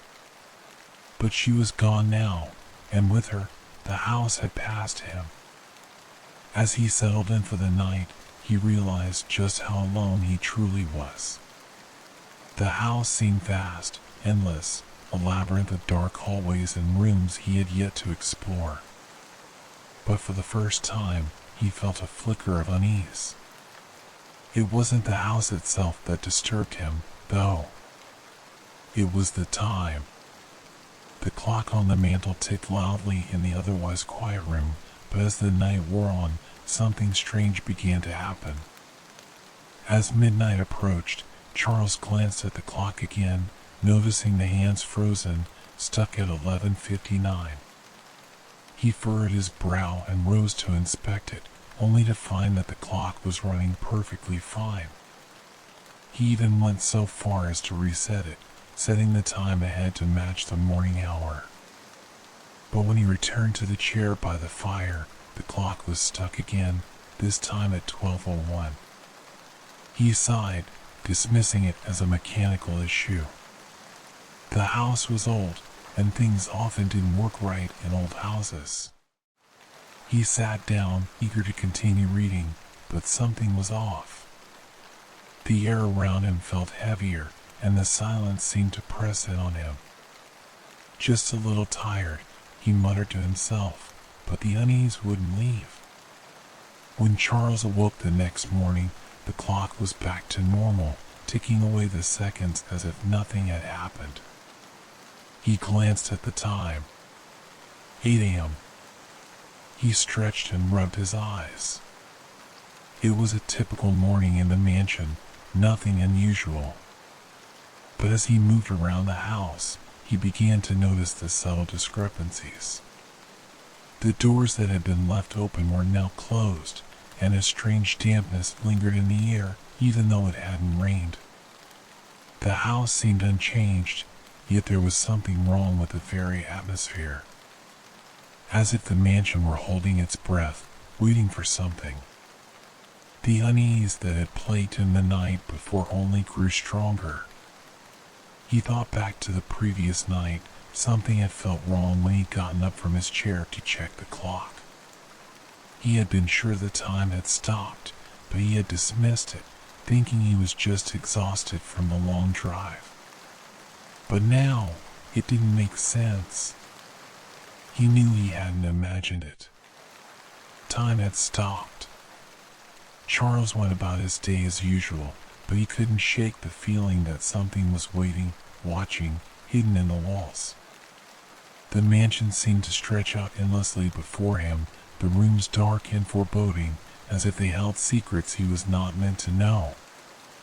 By evening, as the sun set and the shadows stretched long across the walls, Charles felt the tension mounting. The air was thick with a strange energy, and he couldn't quite put his finger on it. He could feel something watching him from the corners of the rooms, from the staircase that led to the upper floors. The clock on the mantel struck 9 p.m. As he sank into his chair once again, trying to shake off the creeping sense of unease, he noticed the clock flicker for a moment, the hands seeming to hesitate before moving forward. But they didn't stop this time. They kept going. Charles let out a breath, relieved, but as he looked out the window, he saw that the sky had grown darker faster than he'd expected. The house had a strange effect on time, he realized. Something that didn't make sense. He had to get used to this. There was no other explanation. And then, suddenly, the air grew colder. Much colder than it should have been.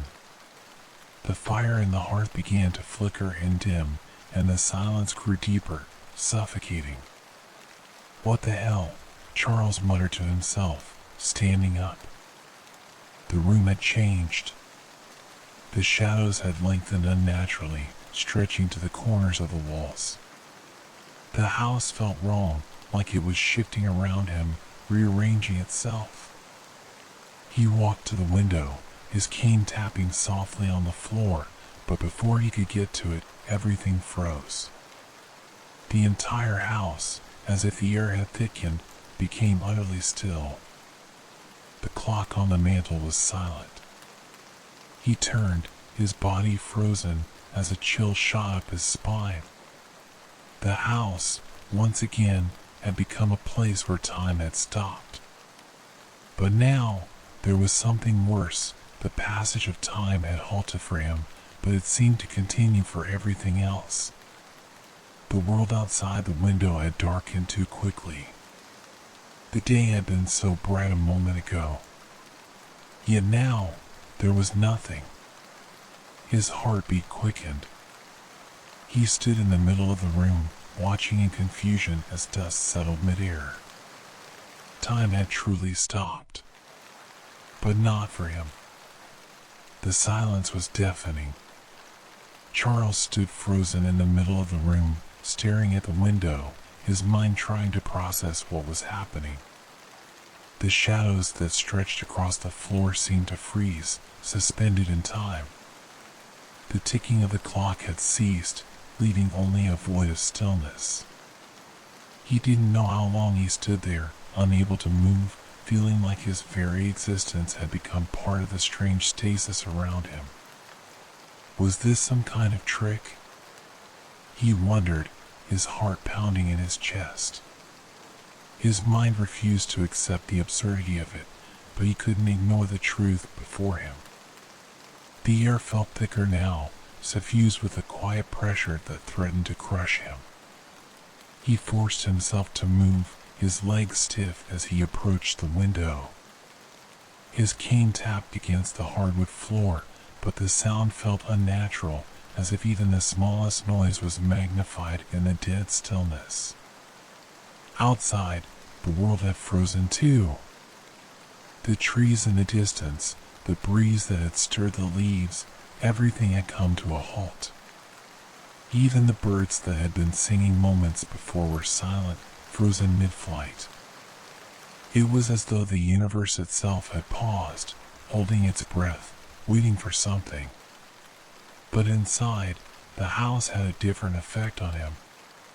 He felt the gnawing sense of something changing, shifting, deep within him.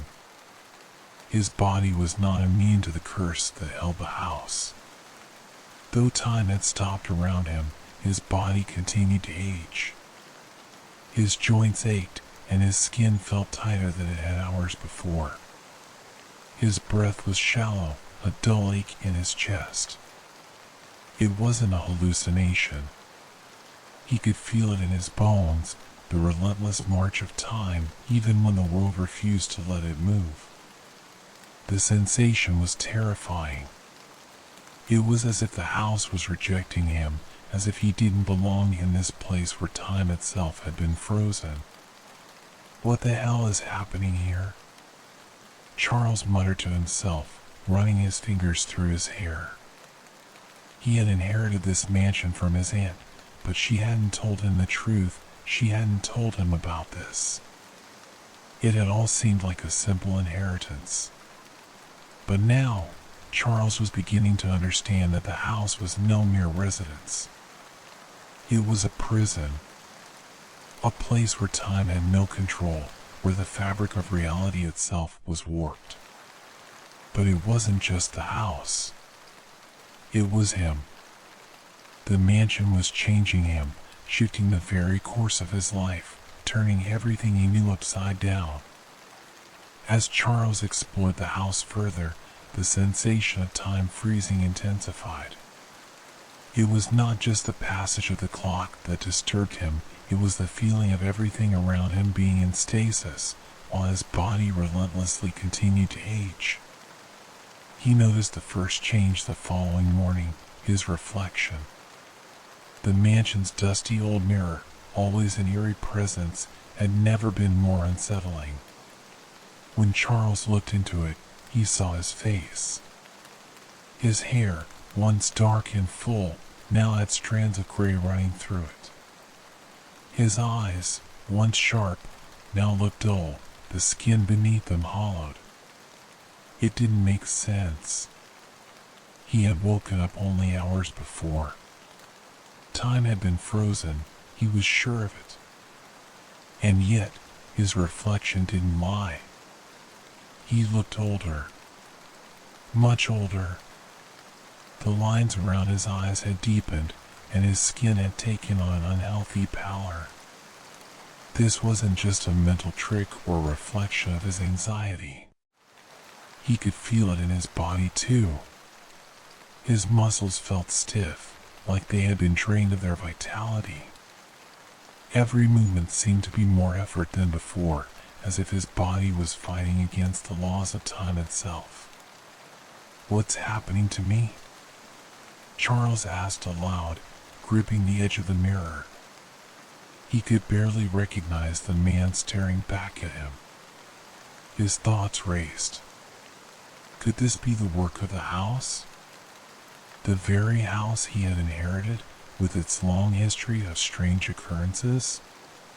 Could it be that his aunt had known about this? Had she kept him in the dark on purpose? But the more he thought about it, the less sure he was of anything. He reached for the calendar on the wall, but when he looked at it, his heart sank. The dates had blurred. The days had become irrelevant. Everything felt out of sync. Charles staggered backward, his hand brushing against the wall for support. The overwhelming dread of this place crept in again. Time had stopped for the rest of the world, but it had not stopped for him. There was something in the walls. Something in the house that was keeping him alive, but at what cost? Nightfall came again, and with it, the same eerie stillness. Charles had tried everything he could think of. He had tried to go outside, to escape the house, but the doors would not open. They wouldn't even budge. And when he tried to leave through the back, he found the forest surrounding the mansion had become unnaturally dense. The trees towered over him, their trunks impossibly wide, their limbs tangled like the branches of a living thing. He could feel the pulse of the house in the trees, the creeping sensation that something was alive in the earth, in the air. Was it the house itself that was alive? He didn't know. All he knew was that he couldn't leave. He was trapped here, not just by the house, but by time itself. The hours felt like days. He could no longer tell what was real and what was an illusion. His reflection was a constant reminder of his deteriorating state, but the worst part was the lack of escape. He couldn't leave, and time had ceased to move outside. The stillness was overwhelming, and yet he couldn't stop moving. He slept, but it was fitful. The house seemed to watch him as he rested, its silence pressing in around him. Every time he closed his eyes, he heard whispers. They were soft at first, like the sound of wind rustling through the walls, but as the night deepened, they became louder. Charles.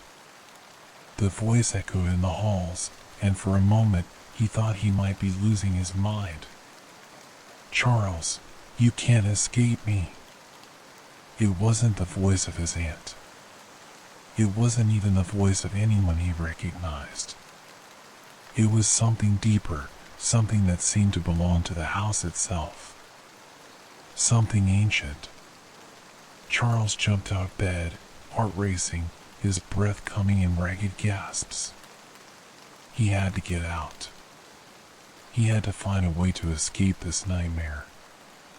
But where could he go? And who could he trust when time itself refused to move? The voice seemed to laugh in the distance. There's no escape, Charles. And in that moment, Charles understood.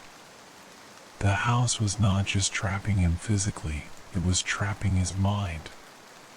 His very sense of reality was slipping away, and with it, he was slowly losing control over himself. Time, it seemed, had become his enemy, and the mansion was the only place where it still had any power. The house had become a prison. Charles could feel the walls pressing on him with each passing day, though the days themselves no longer seemed to matter. Time had frozen in every sense except for the unrelenting march of his own body, which continued to age without mercy. His reflection in the mirror had aged a decade in mere days, his hair now streaked with gray, his face drawn and haggard. His fingers trembled when he touched his face, as if the very act of feeling himself was some sort of confirmation that his mind was slipping. The growing realization gnawed at him. This wasn't just a house that played with time.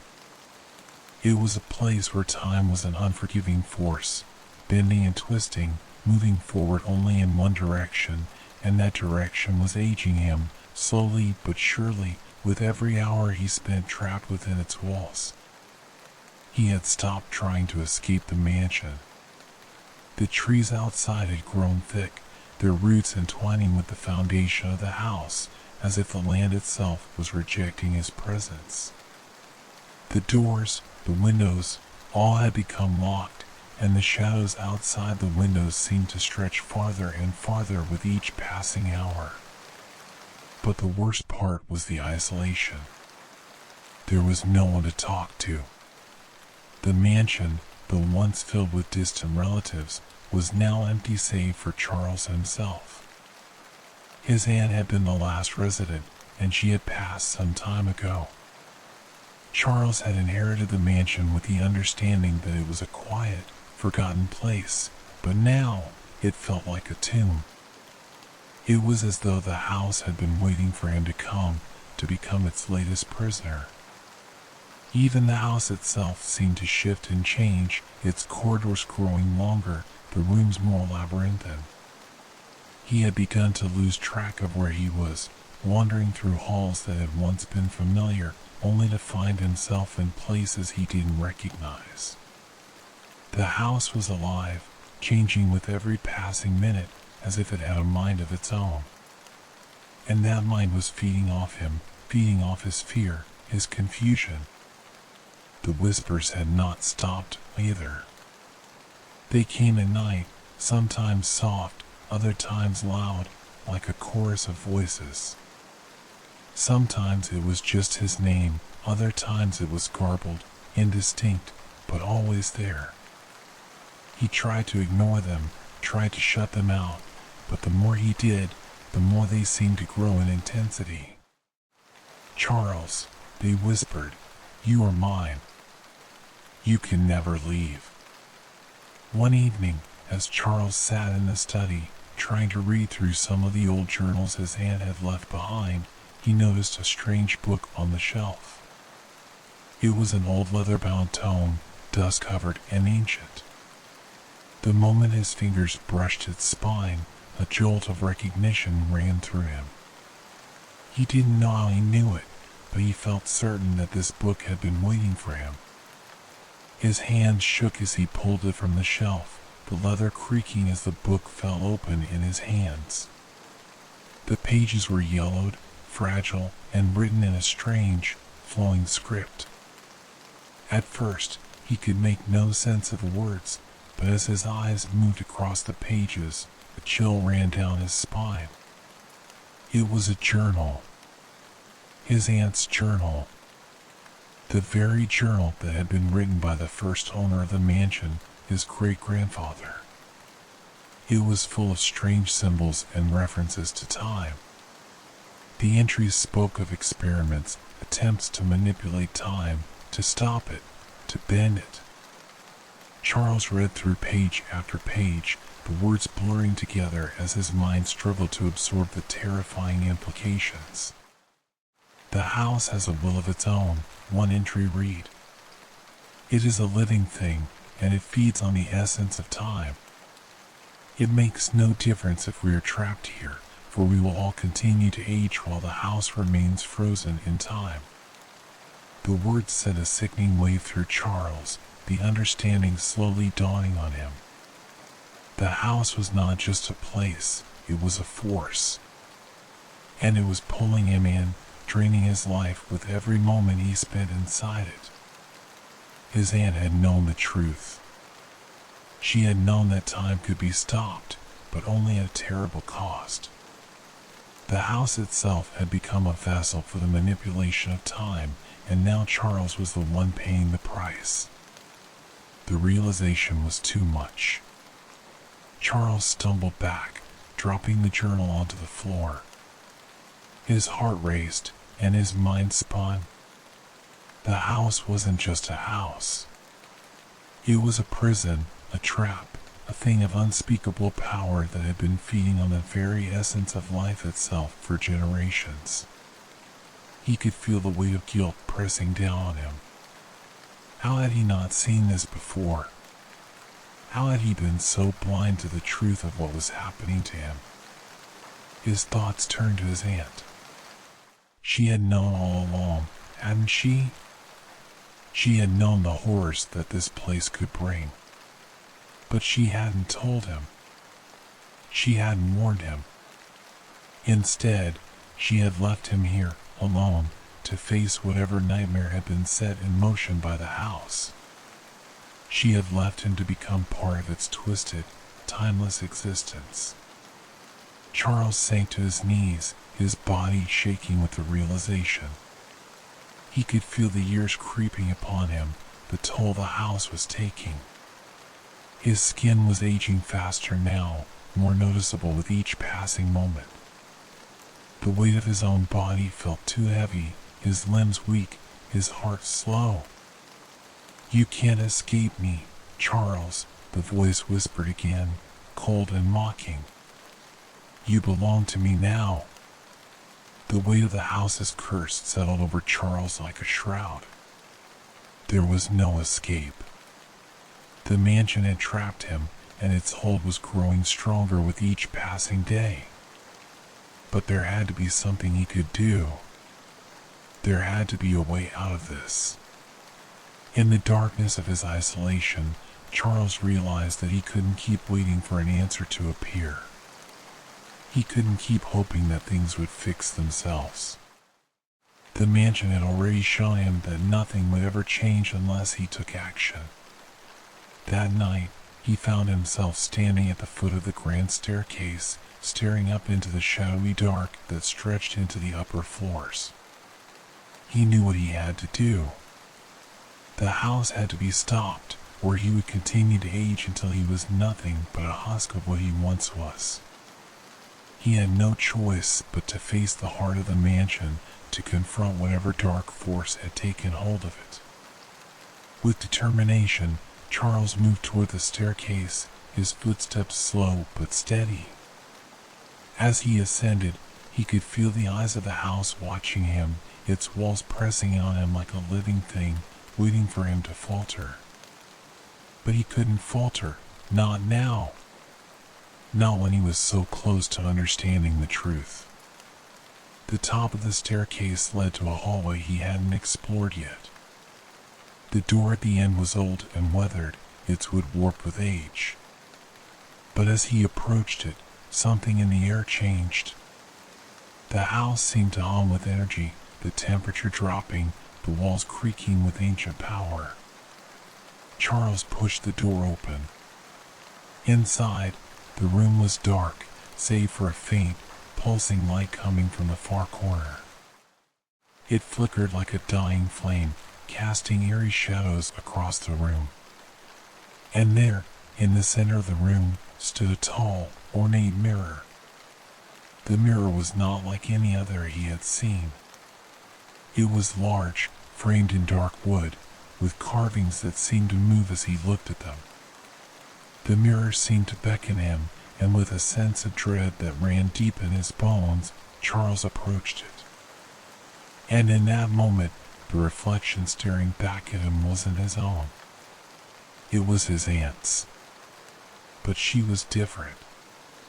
She was older, her eyes hollow, her mouth twisted into a silent scream. She looked at him, and in her eyes, he saw the truth. The house had been waiting for him. And now, it would never let him leave. Charles stared into the mirror, his breath shallow, his body frozen in place. The figure staring back at him wasn't his own. It was his aunt, or at least it had been. Her features were twisted, her face gaunt and hollow. Her once lively eyes were now dark voids, empty and full of terror. Her mouth moved, but no sound came from it. Instead, Charles heard the voice that had haunted him for days. It was coming from everywhere, filling the room with its chilling resonance. "You should have never come here," his aunt's reflection whispered, though her lips didn't move in sync. Her voice was not the one he remembered. It was distorted, strained, like a broken record playing over itself. "You were always meant to be a part of this place. We all are." The words struck him like a blow, and the air around him grew cold, thick with the presence of something ancient. The room seemed to shrink, the walls pressing in on him as the reflection of his aunt in the mirror warped, the features growing even more grotesque. Why are you doing this?" Charles whispered, his voice breaking. His hands trembled, his fingers grasping the edges of the mirror. His reflection remained still, yet he could feel his aunt's presence in the room with him, something intangible yet suffocating. Her face in the mirror twisted into a smile, if you could call it that. It wasn't a smile of kindness, but one of recognition, of something darker. "You think you have a choice?" she asked, her voice thick with disdain. "This place chooses who it keeps, Charles. It doesn't let go. Not ever." The air grew even colder as the light in the room dimmed further, the shadows stretching like tendrils. Charles stepped back, his heart racing. He needed to leave. This couldn't be real. But the mirror wouldn't let him. It held him in place, trapping him in its reflection. Then the truth hit him like a tidal wave. The house, the mansion, it was alive. And it had always been alive. This place was not just a structure of brick and mortar. It was a being, an entity that fed on time itself. It had swallowed generations of his family, trapping them within its walls, forcing them to age while the world outside remained frozen. And now, it had come for him. Charles stumbled back from the mirror, his knees buckling beneath him. His mind whirled as the realization sank in. The mansion was a parasite, feeding on the essence of time and life, its very existence dependent on the torment of its inhabitants. "You've been a part of this since you were born," the voice of his aunt echoed in his mind, but this time it was inside him, worse than ever. "And now, it's your turn to suffer. Just like us." Charles collapsed to the floor, his body shaking, his breath ragged. The darkness of the room seemed to close in on him, the shadows twisting like they had a life of their own. The whispers of his aunt grew louder, more frantic, as if the house was feeding on his fear, drawing strength from his terror. He could hear the walls creaking, the house groaning as if it were alive, stretching its limbs. The very foundation of the mansion seemed to vibrate with a sinister energy.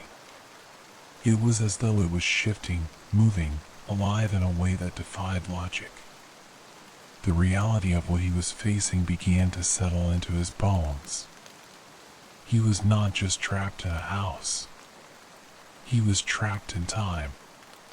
His body was aging, decaying, and the house was feeding on it, keeping him alive only to continue the cycle of torment.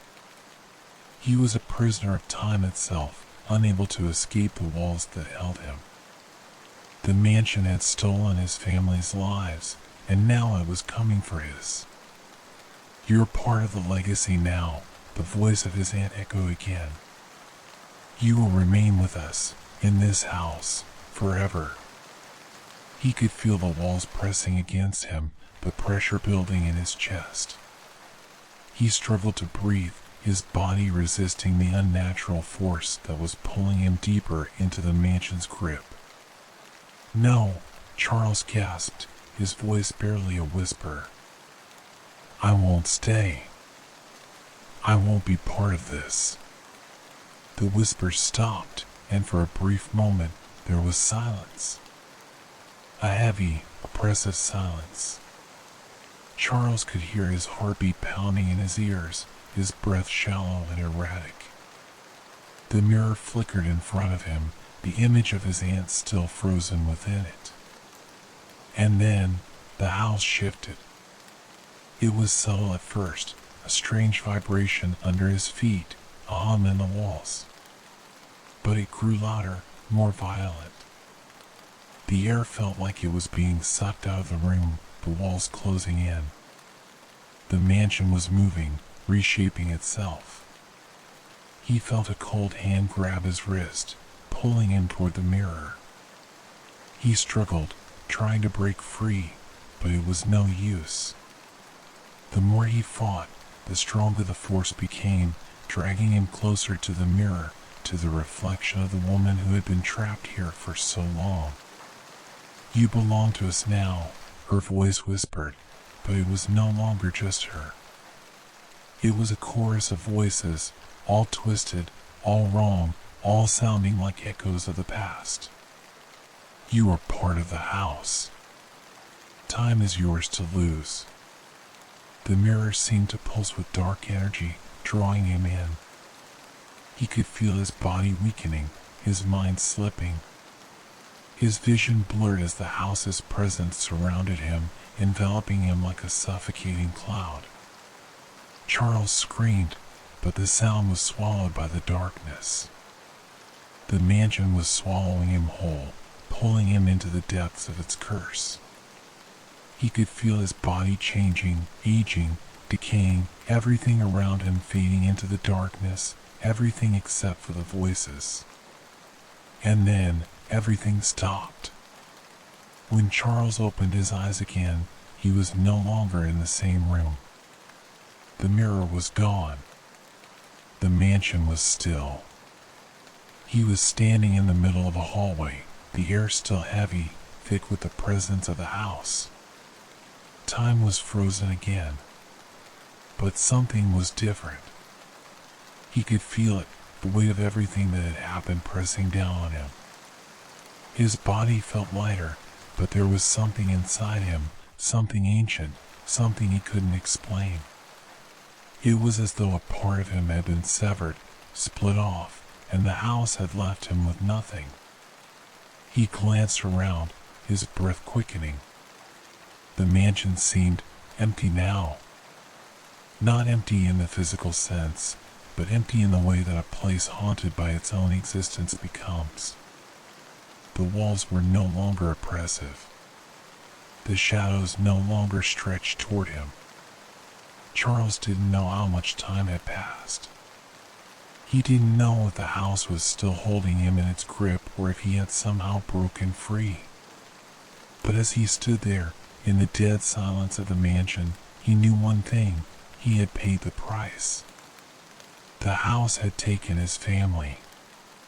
It had taken his youth, his sanity, and his very soul. But now, he was free. Or was he? As the first light of dawn crept through the windows, Charles walked toward the door. He opened it, stepping out into the world beyond the mansion's walls. The house had released him, but the question remained: could he ever truly leave the curse of time behind? With each step, he could feel the weight of the house fading behind him, but somewhere deep in his mind, a voice echoed, "You'll never be free, Charles. Time is always with you." He didn't turn around. He couldn't. The house was behind him now, but the voices would follow him, and the past would never truly let him go.